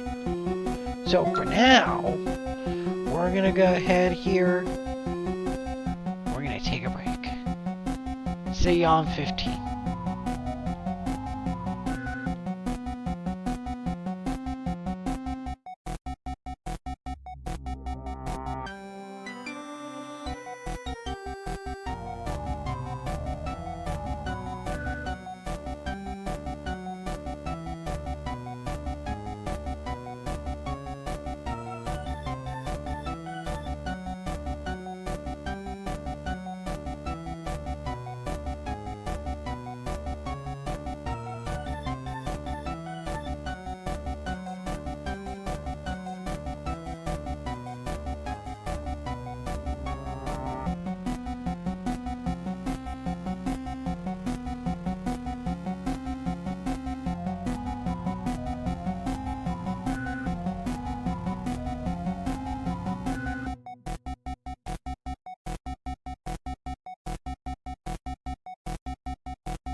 Welcome back, Charlotte.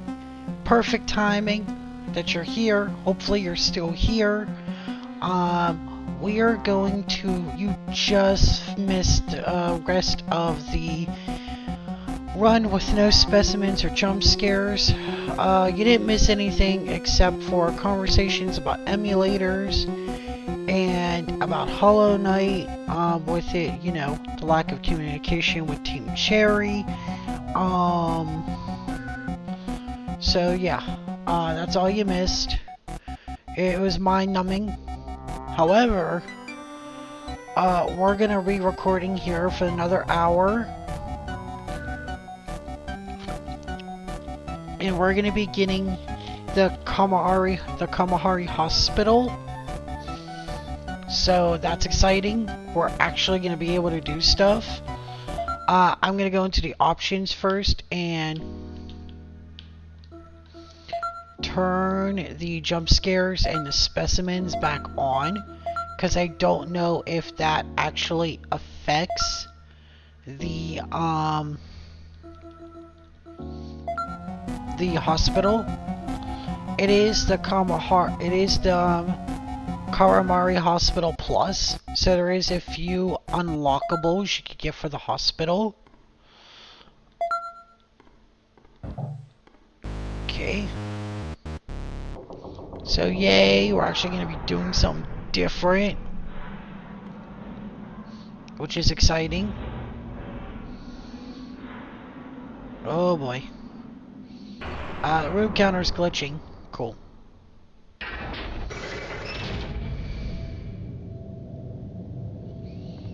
Ooh, new secret basement place. I like it.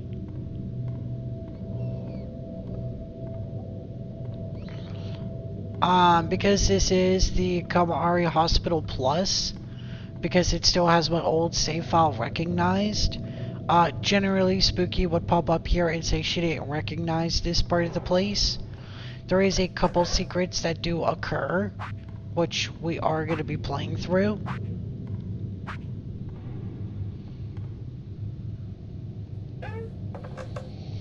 So, the nice thing, the Kamahari Hospital is not like the regular, there's not a lot I do remember. What I do remember is that it is not like the regular, place. Oh, she does appear. You got all the way down here. I didn't even remember there were rooms down here. Well, good luck. Thank you, thank you. It is different because it's not running from room to room like the regular mansion. Kamahari Hospital. I love how that's like a soda can. That's awesome. Little angry soda can. I don't know why, but it's got like a very suggestive face. That's funny. Kamahari Hospital is actually more like the mansion specimen, where you have to explore this hospital to find its secrets. The drinking fountain is our safe spot. It is our only safe spot, and I can't wait. So we're gonna go to the bathroom. We're gonna explore as much as we can, because I don't remember much about the hospital. Plus, it is a good change of pace.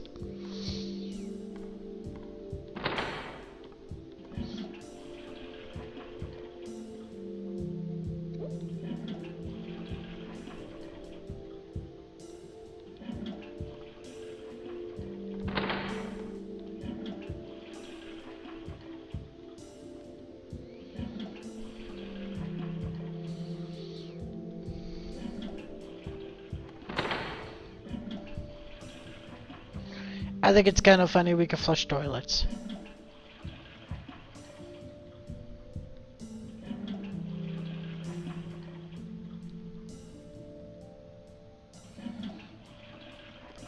I thought the toilets were supposed to have special sounds.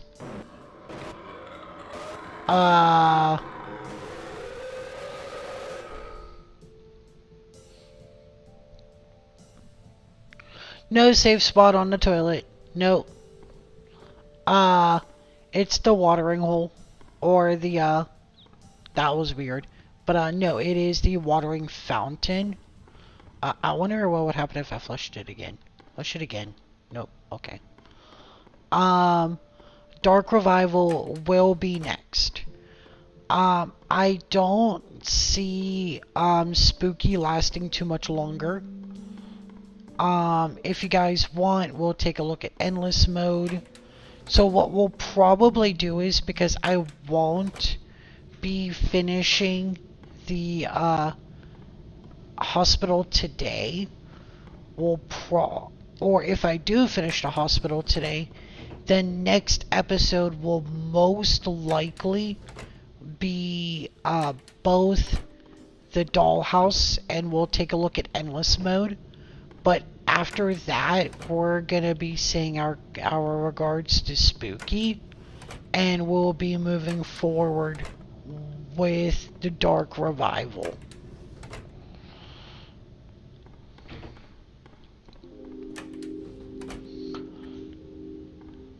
No, I don't want to go on the stairs yet.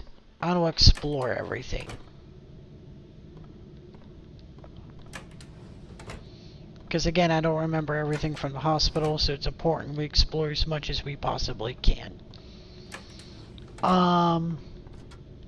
Electronically sealed. Okay.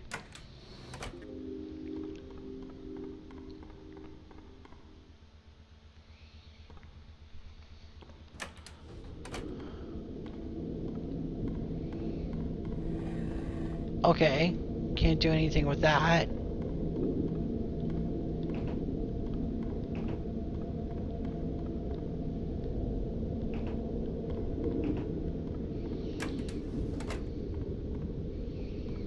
Ooh. Nurse Tanaka, report number 484.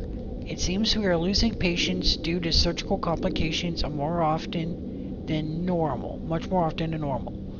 What have the doctors been doing? Half of these procedures seem completely unnecessary. I know the doctors and surgeons are above me and probably know many things I don't, but this is getting strange.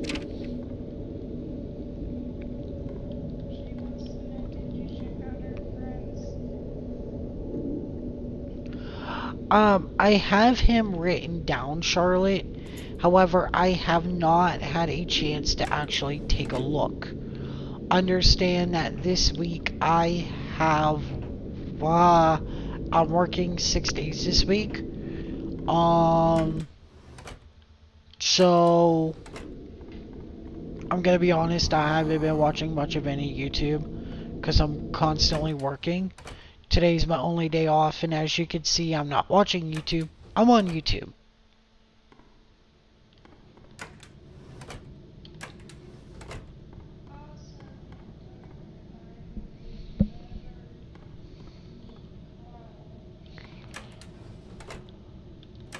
Carl? Who the hell's Carl?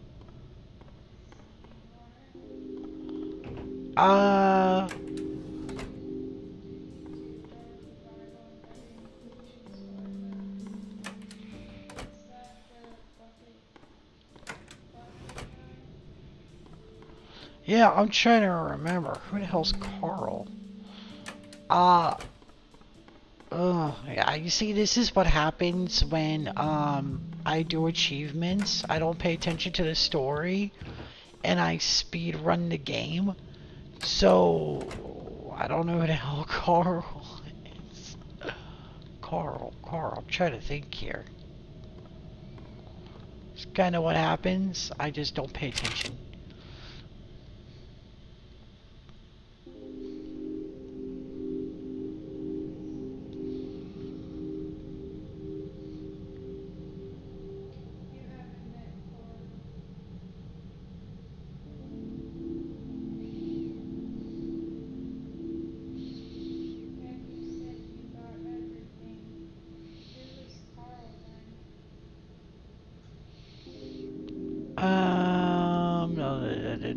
Yada yada yada. Who the hell's Carl?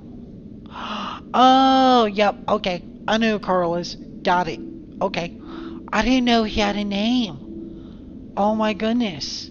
I didn't realize it.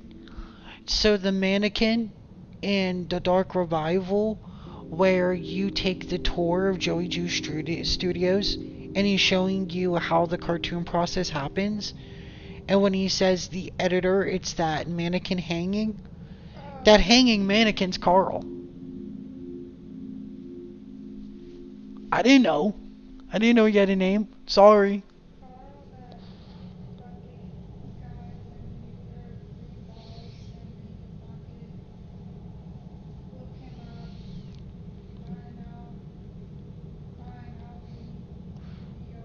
Be right back. Yeah, I didn't know that hanging mannequin had a name. I didn't know his name was Carl. I'm sorry. Dr. Hamada, oncologist. It seems the other me has been giving him large doses of hallucinogenics. They've been worsening the depression, and he's now constantly screaming and expressing terror at seemingly random intervals. I tried using a dialysis machine to remove some of the drugs, but it seems futile. Well, a painting of wine. Yeah, yeah. After after our very, very boring specimenless run, that's what I need is a bottle of wine. Water. I don't like it. I don't like it. Hey, another office. What? It looks like something goes here. Yeah, the emblem. Yep, okay, yep. It's all starting to come together now. A sword. I got a sword. I got a sword. So this is one of the plus things. So when you originally do Kaminari Hospital, you can't take the sword. But if you go back and you replay it after you get the ending, you can take the sword straight out of the painting. I can't read that. That's too blurry.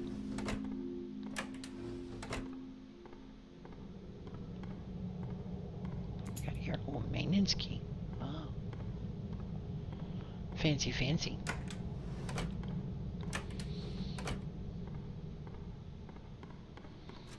Nope, electronically sealed. Got it. Looks fake. Yeah, I figured.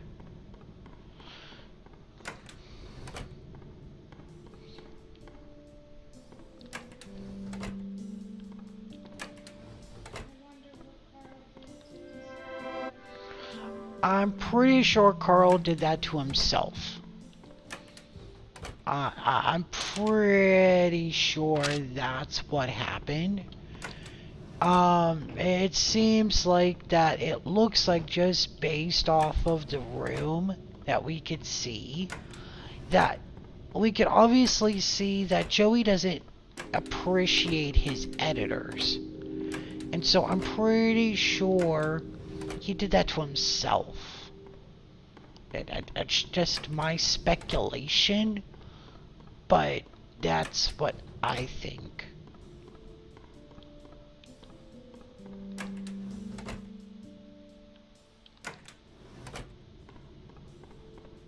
Save the game. Oh, that just goes yep, and not there. Okay. Let's go back this way.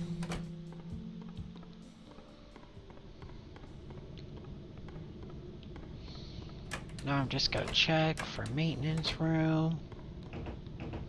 Broken. Okay. Nope. Okay. I remembered when me and Dancing played this together. The only thing I remembered is that we split the hallway job. But like, okay, she does one side, I do the other.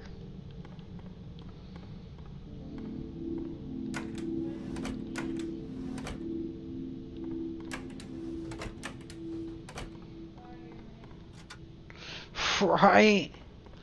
It's just so great. You rather. To be fair, that kind of sounds like most American jobs.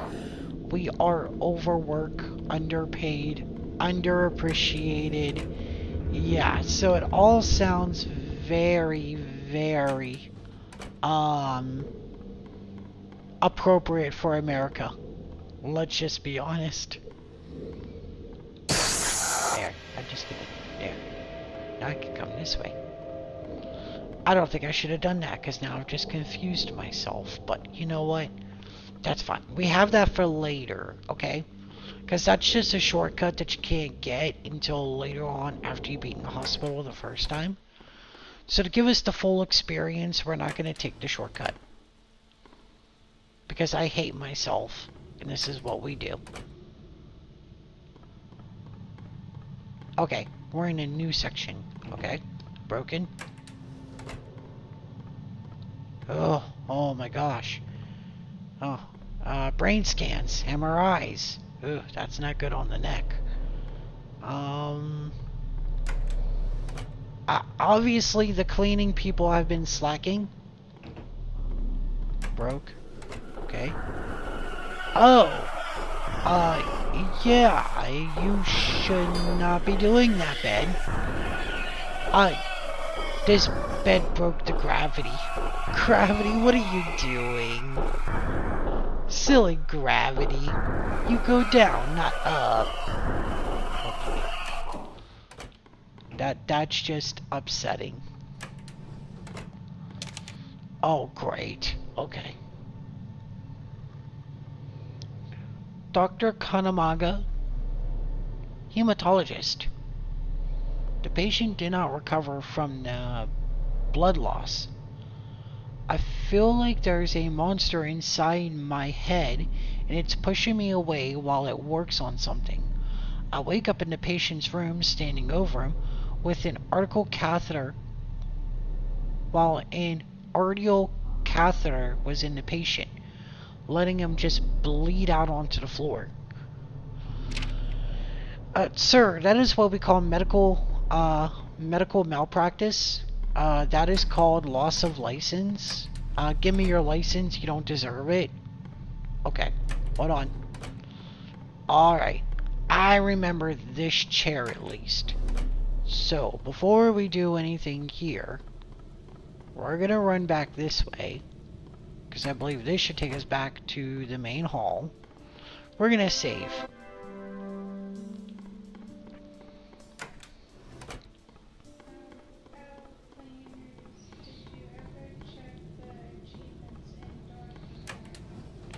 Yes. Yeah, my achievements in Dark Revival, I've already gotten all of them. Looks fake. That's fine. Your mother's fake. How about that one? Alright, let's see here. Where's my chair now? I want to sit in a chair. Nope, not there. Okay.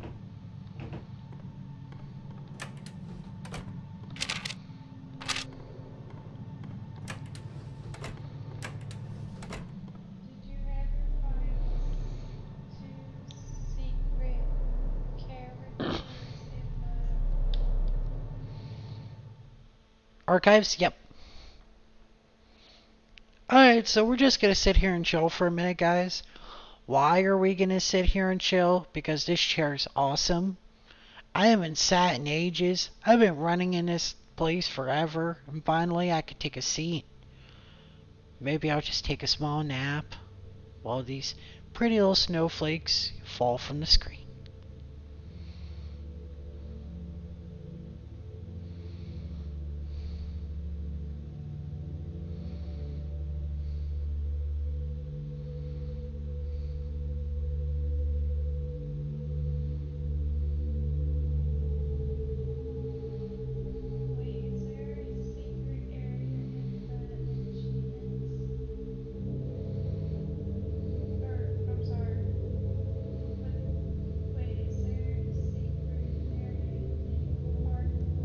Archives.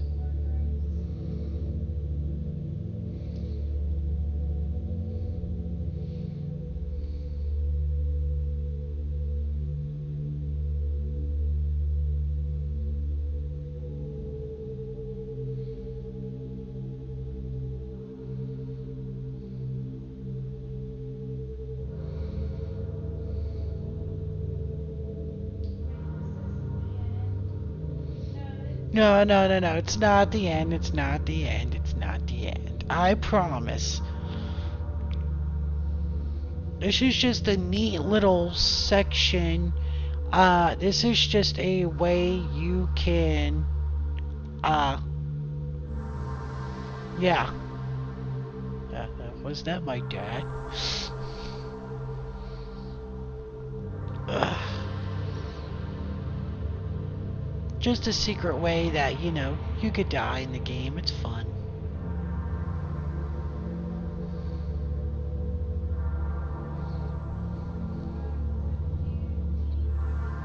What do you mean?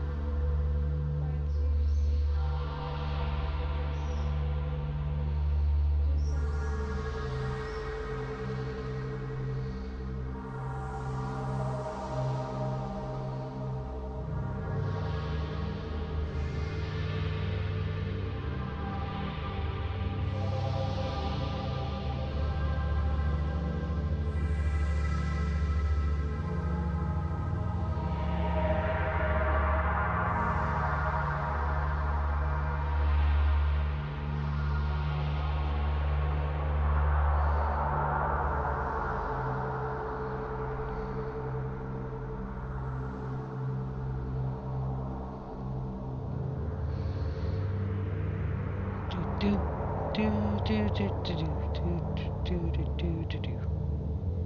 Come on.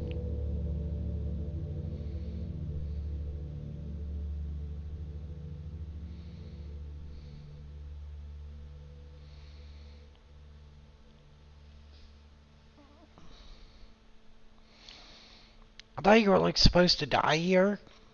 I don't. Oh, yep. There it is. Hey, there's my body. I don't know what that does. Okay. I just killed my body, apparently. So, I mean, there we go. That was interesting. Alright, now we want to go up these stairs. Or go down these stairs. I think I'm on the other side now. Yeah, I'm in the morgue.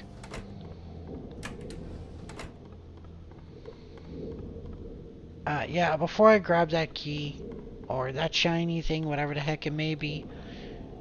I can't. I'm locked in. Let me out. Alright, I'll take the medallion. And everyone vanished. Cool story, bro. Okay. What? I can't get out? Let me out. What? I got a sword.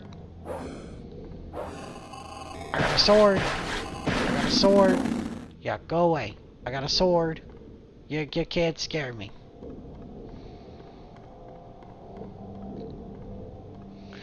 Okay, so apparently I killed that guy with the sword. You weren't supposed to. You were supposed to chase you. Now I feel bad. I soiled it. Anything else for me? Oh, I could pick up acid. Ah, damn, acid. Oh, God. Don't clip that. That makes me sound like a drug addict. Nurse Tanaka, report 486. Something sinister is beating the wall of my subconscious. Beating like a war drum. It's motioning me to march down to hell. Well, that's depressing.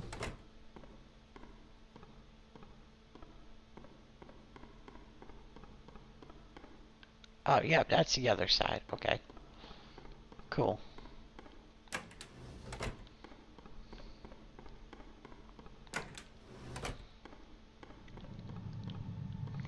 I got a medallion. Now I just gotta figure out where to put this darn thing. I think we should save. Oh, the exit's over there, then that's the fancy TVs. Cause I like TV. I'm American, I like TVs. That's where I play my video games on my TV. This place still needs cleaned. Let me through. That wall looks fake. Cool. Excuse me. Oh my gosh, spatial awareness is killing me.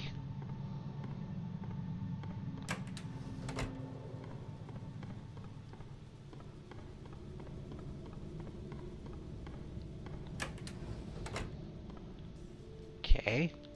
This place is much bigger. Hey. Yeah. It's very interesting. Mm-hmm. Well, keep going, recruit, and I'm sure you'll make it out. Maybe. Maybe. Just maybe I'll get out of here. I love her enthusiasm.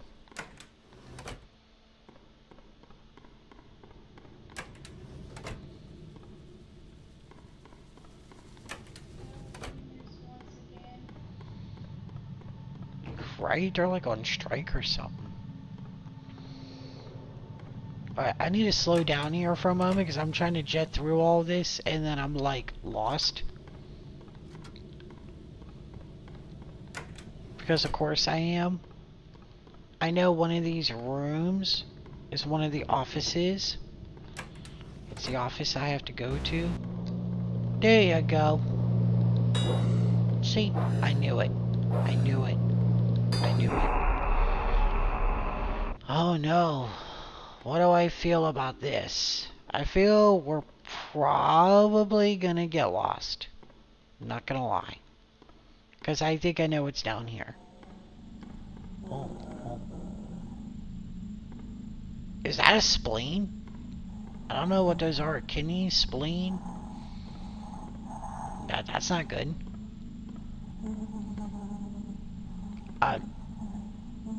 Okay, we're continuing on.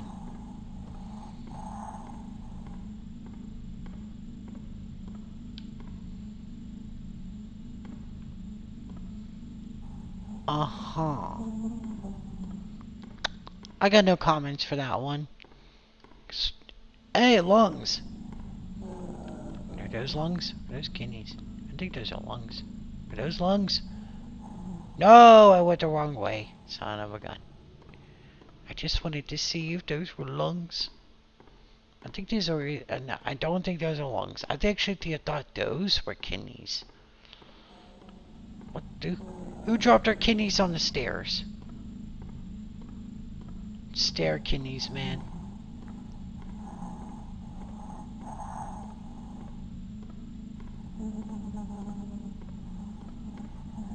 I'm pretty sure those are intestines. I'm not sure. I mean, I don't... Okay, let's hear. Nope, those are kidneys. Well...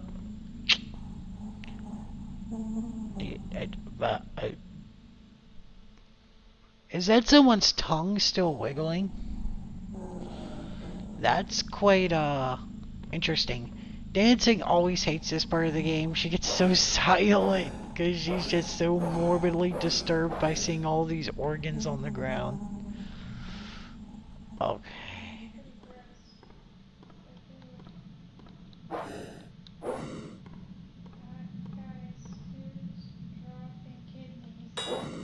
Right?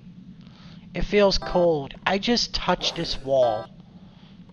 That's lovely.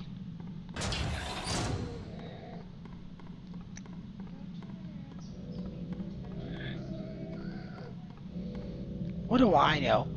Baby! Go away, go away, go away. He does not die. Okay, he dies. Okay. And why did that baby look like it had a strange face? That baby was ugly. I'm honest. I can't help it. I have the guts to say what nobody else wants to say. That's an ugly baby.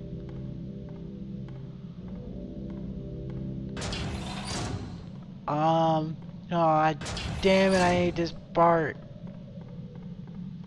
I'm gonna get so damn lost down here. I hate this shit.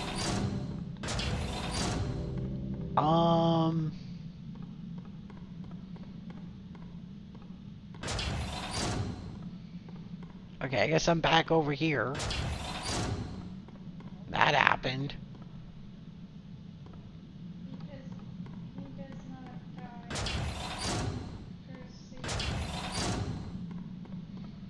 Right?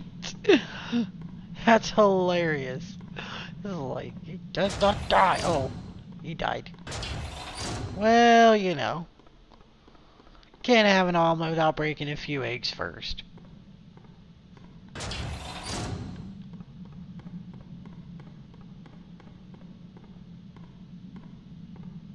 Alright. Alright, this is a long ass hallway. I have a feeling someone's gonna show up.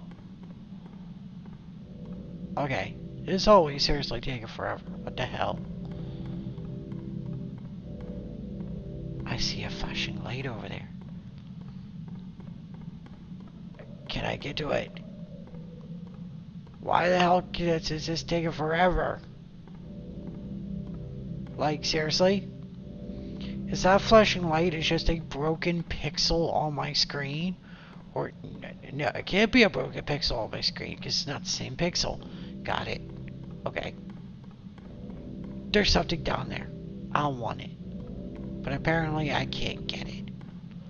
Well, that sucks. The big one.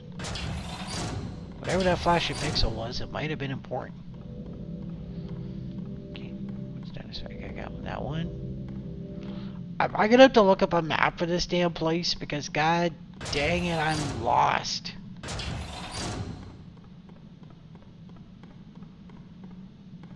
I'm gonna have to find a map for this damn place. This is gonna be annoying.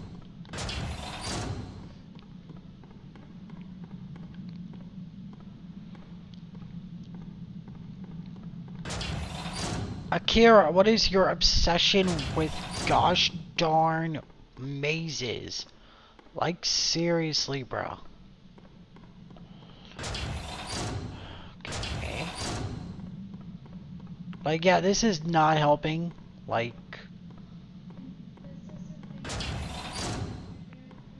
I know. Hey, I found the Sunshine Academy game. So, yeah, it's a game within a game.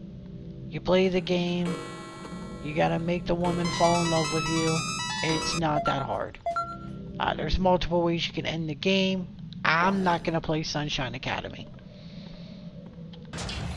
I got more important fish to fry. Like getting out of the goddamn maze. Besides, if we all wanted a dating sim horror game, we all would have played Doki Doki Literature Club. And I'm gonna be honest, I'm not really big into those graphic novel games.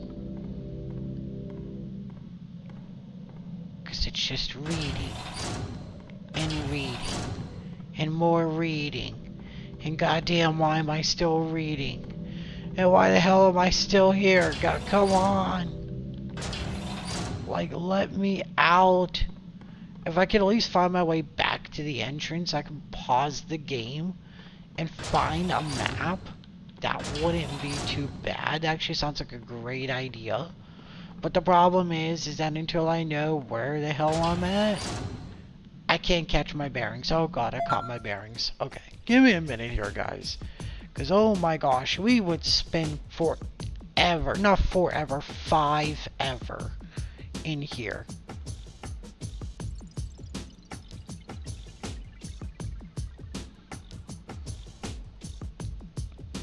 And then you'd be like, oh, how did you get here? And how did you get out? And I'm gonna be like, bro, I have no idea. No idea. Okay. Okay.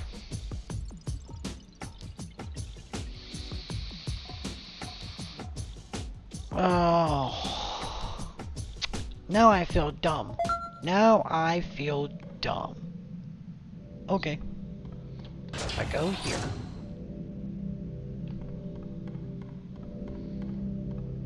Wait.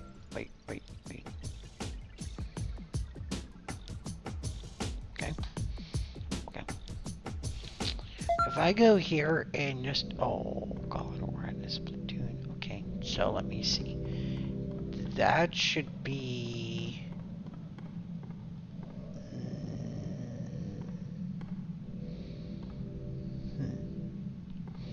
Okay, so at that point, I'm here. So I should turn this way. Okay. I could go straight. Excuse me, thank you.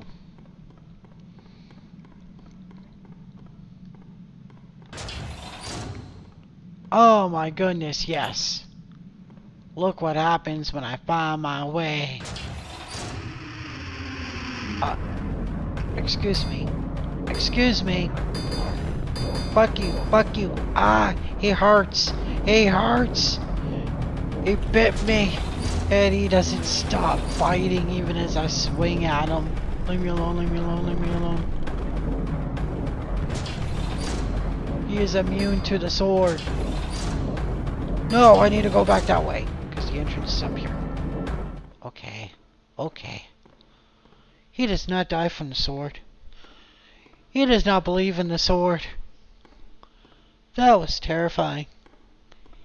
He bit me. That's not yet.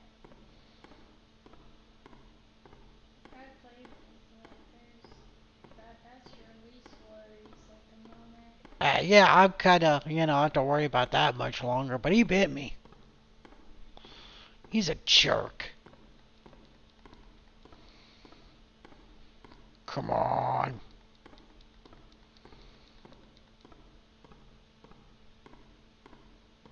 Whee. Okay. I forgot how, because I just wanted to make sure he wasn't following. I kind of forget who follows and who doesn't. Oh, great. Now I'm back here. Because, oh, I don't want to be here. I'm actually trying to find a save room so I don't have to redo all of that because... Fuck mazes. I hate mazes.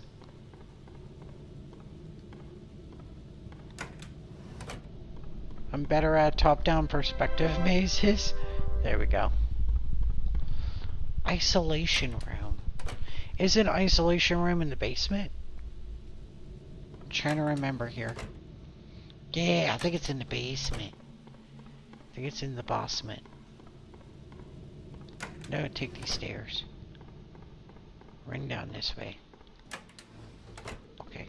Let's check this hallway. Nope. Are you the isolation? Nope, that's maintenance. That's break room. Got it, got it.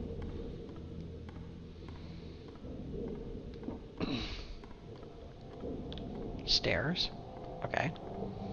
Morgue. Morgue. Morgue. Morgue. All the morgues. Isolation room. Awesome. Okay, so. Nurse Tanaka. Report 847. It wasn't me. I swear it wasn't. It may have been my body and my hands, but I know it wasn't me. You admitted it was your body and hands, but it was not you. That tells me that's you. I don't know what drugs you doing, but... Okay. Hello? Ghostly spirits of the hospital? Leave me alone. I am a good person. I do my best. Better than the cleaning room ladies here. Cleaners suck here, I could say that much. Oh my gosh. Okay. Nurse Tanaka, report 488. I found out how to stop them. You see, they are in my head and can control me for a time. But if I keep using the radiator machine to dose my head with radiation, and they go away for a while. You should not dose your head with radiation. That doesn't sound like that's a good idea. That sounds horrible. Oh no. Oh no. No, no, no, no, no, no. Go away, go away, go away, go away, go away, go away, go away. Thank you. Oh my gosh, you could kill the ghost. You could kill the cow demon. Oh my god. Alright. No, no, no, no, no, no, no, no, no, no, no, no, no, no, no, no, no.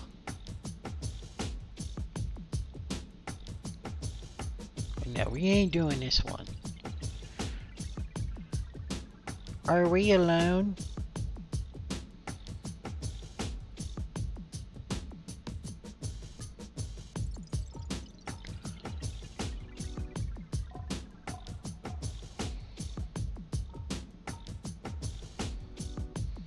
Can I get a roll call from my chat to let me know that I'm not alone in this? Like...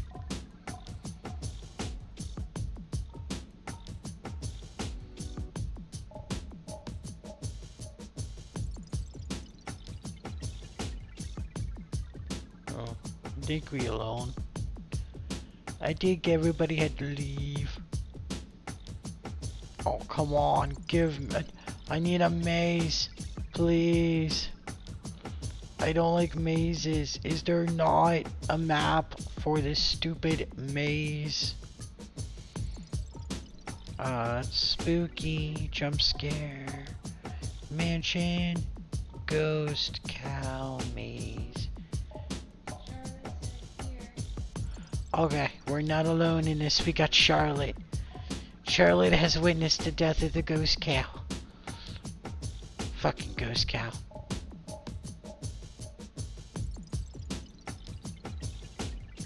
Is there really not a goddamn...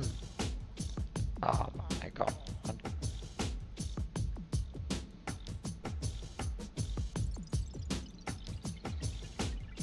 Like, really?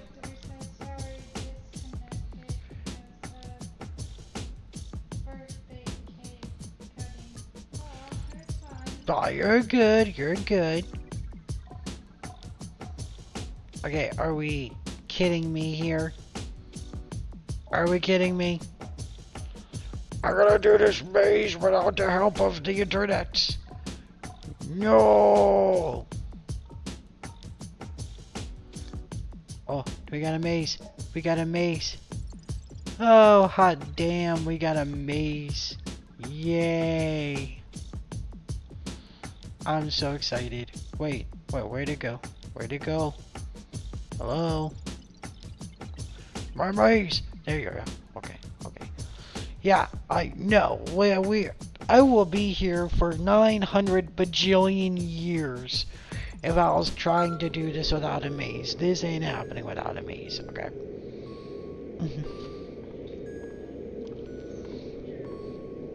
And it took you 500 bajillion years, did it not? To be fair, I couldn't even help myself. Okay?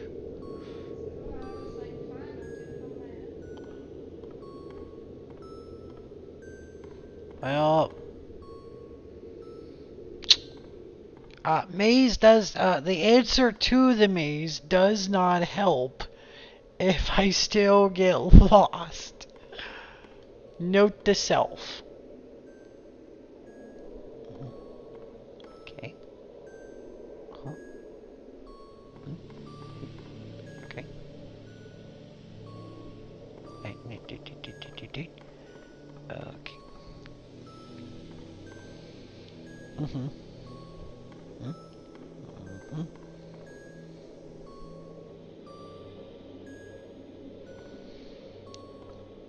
Okay, so let me see. We're coming down here. If I go left, I'm going this way. So we're gonna go right. Okay? Let's just go all the way right. Come down. Okay, we're gonna go right. And that brought me back to the entrance.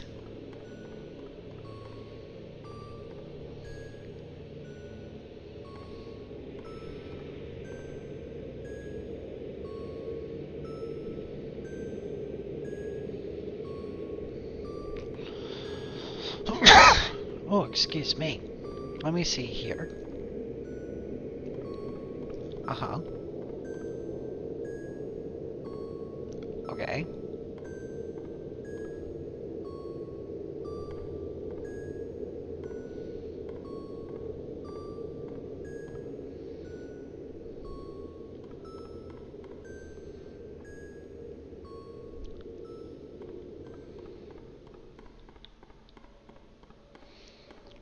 Oh man, I wish I had some breadcrumbs like Hansel and Gretel. I won't have to worry about Ghost Cow eating my breadcrumbs.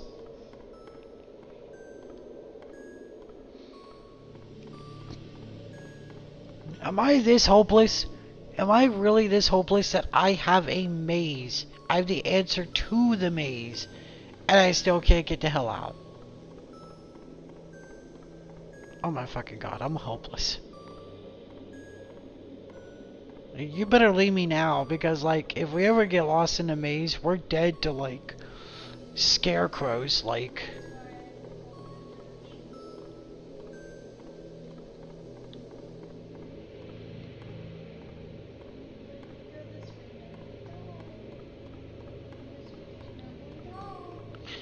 Like, oh my gosh.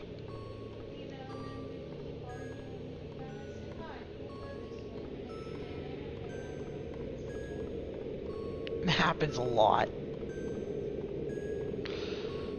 Like, I'm really good when it comes to reading street maps, but when it comes to reading just these block maze maps, no. It's my weakness. It's my kryptonite. And I can't even make myself back to the entrance to be like, okay, this is where I'm at. This is what I need to do. Like, this is bothering. Am I out? Out! Who are you? Please don't hurt me. I'm not gonna hurt you. Just leave me alone. No. Tell me more about yourself. Tell me more about your peoples. I will take the key, but you must tell me more about yourself. No? I hate myself for what I'm doing, but I can't wait any longer. Your mother puts on a brave face, but I know she wants this too. I'm making fair progress in bringing you back, but it seems to only work for a moment even with large thresholds. Today I think I found the answer. A second device is needed to bind the spirit to the earth after it has been brought back. I know this sounds macabre, but I will turn it off and let you return to heaven after your mother and I can see you again. Well, that's depressing. Highly depressing.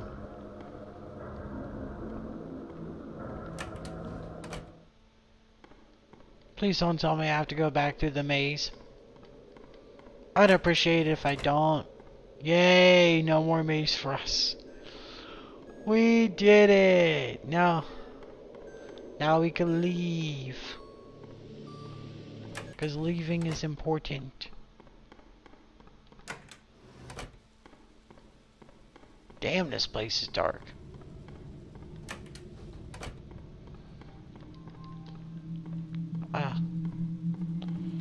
Wait, I can't leave now? What key did I grab? I didn't even pay attention to the name of the key. Like an idiot. Man, I'm an idiot today. Did you pay attention to the key that I grabbed?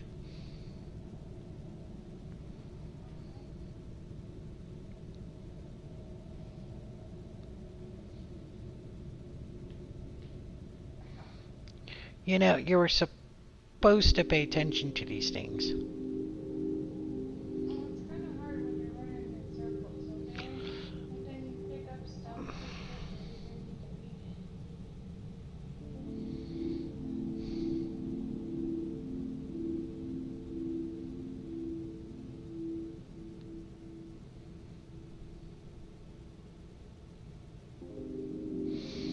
Oh, okay, it says I got the key.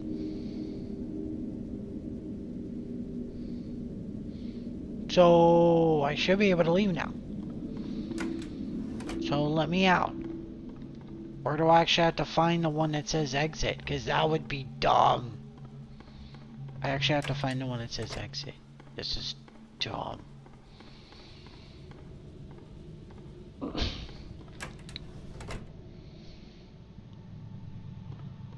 was that?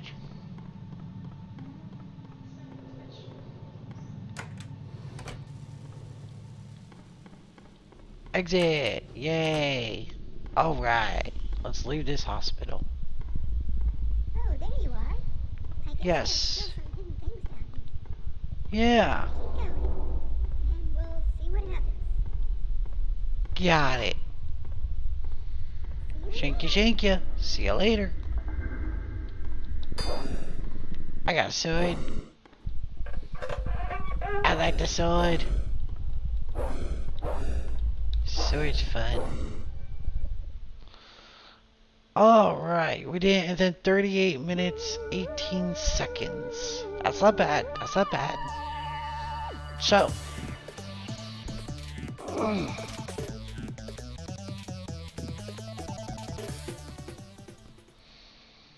Alright, for those of you in the chat, we're gonna make a democratic vote. I could probably get done with the dollhouse today. Okay. So here's your democratic vote. We could either do the dollhouse today, skip endless mode, and next time that we live stream, we begin Bending the Dark Revival. Or we could call it here, begin the do the dollhouse in endless mode next episode, and wait for the week after to do Bending the Dark Revival. What do you all want to do?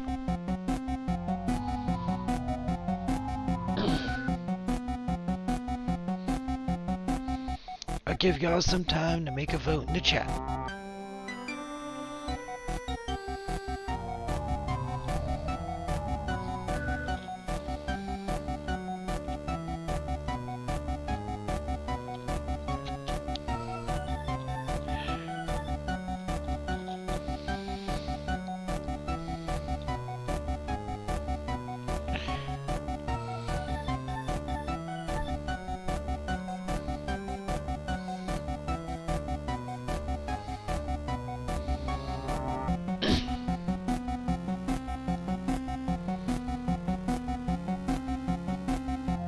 Either is fine. Then we've been recording here for 4.5 hours. What we're I'm getting hangry. She's getting hangry. I'm getting a little agitated because going through 1,000 floors of nothing is like brain rotting. What we'll do then is that next episode we'll finish Spooky. We'll do a little bit of endless mode, see if we can run into any of the new monsters. But I think next episode will be our last episode of Spooky, and then the week after, then we will actually begin Bending the Dark Revival. So I do want to let you guys know that I might be getting transferred to a different store. If that is the case, my schedule may change. If it does change, I will post it for you guys, so you guys are well aware of my schedule change. However, until that happens, we're just going to continue with the Thursday live streams. But for now, it's the Wyvern signing out. Later, guys.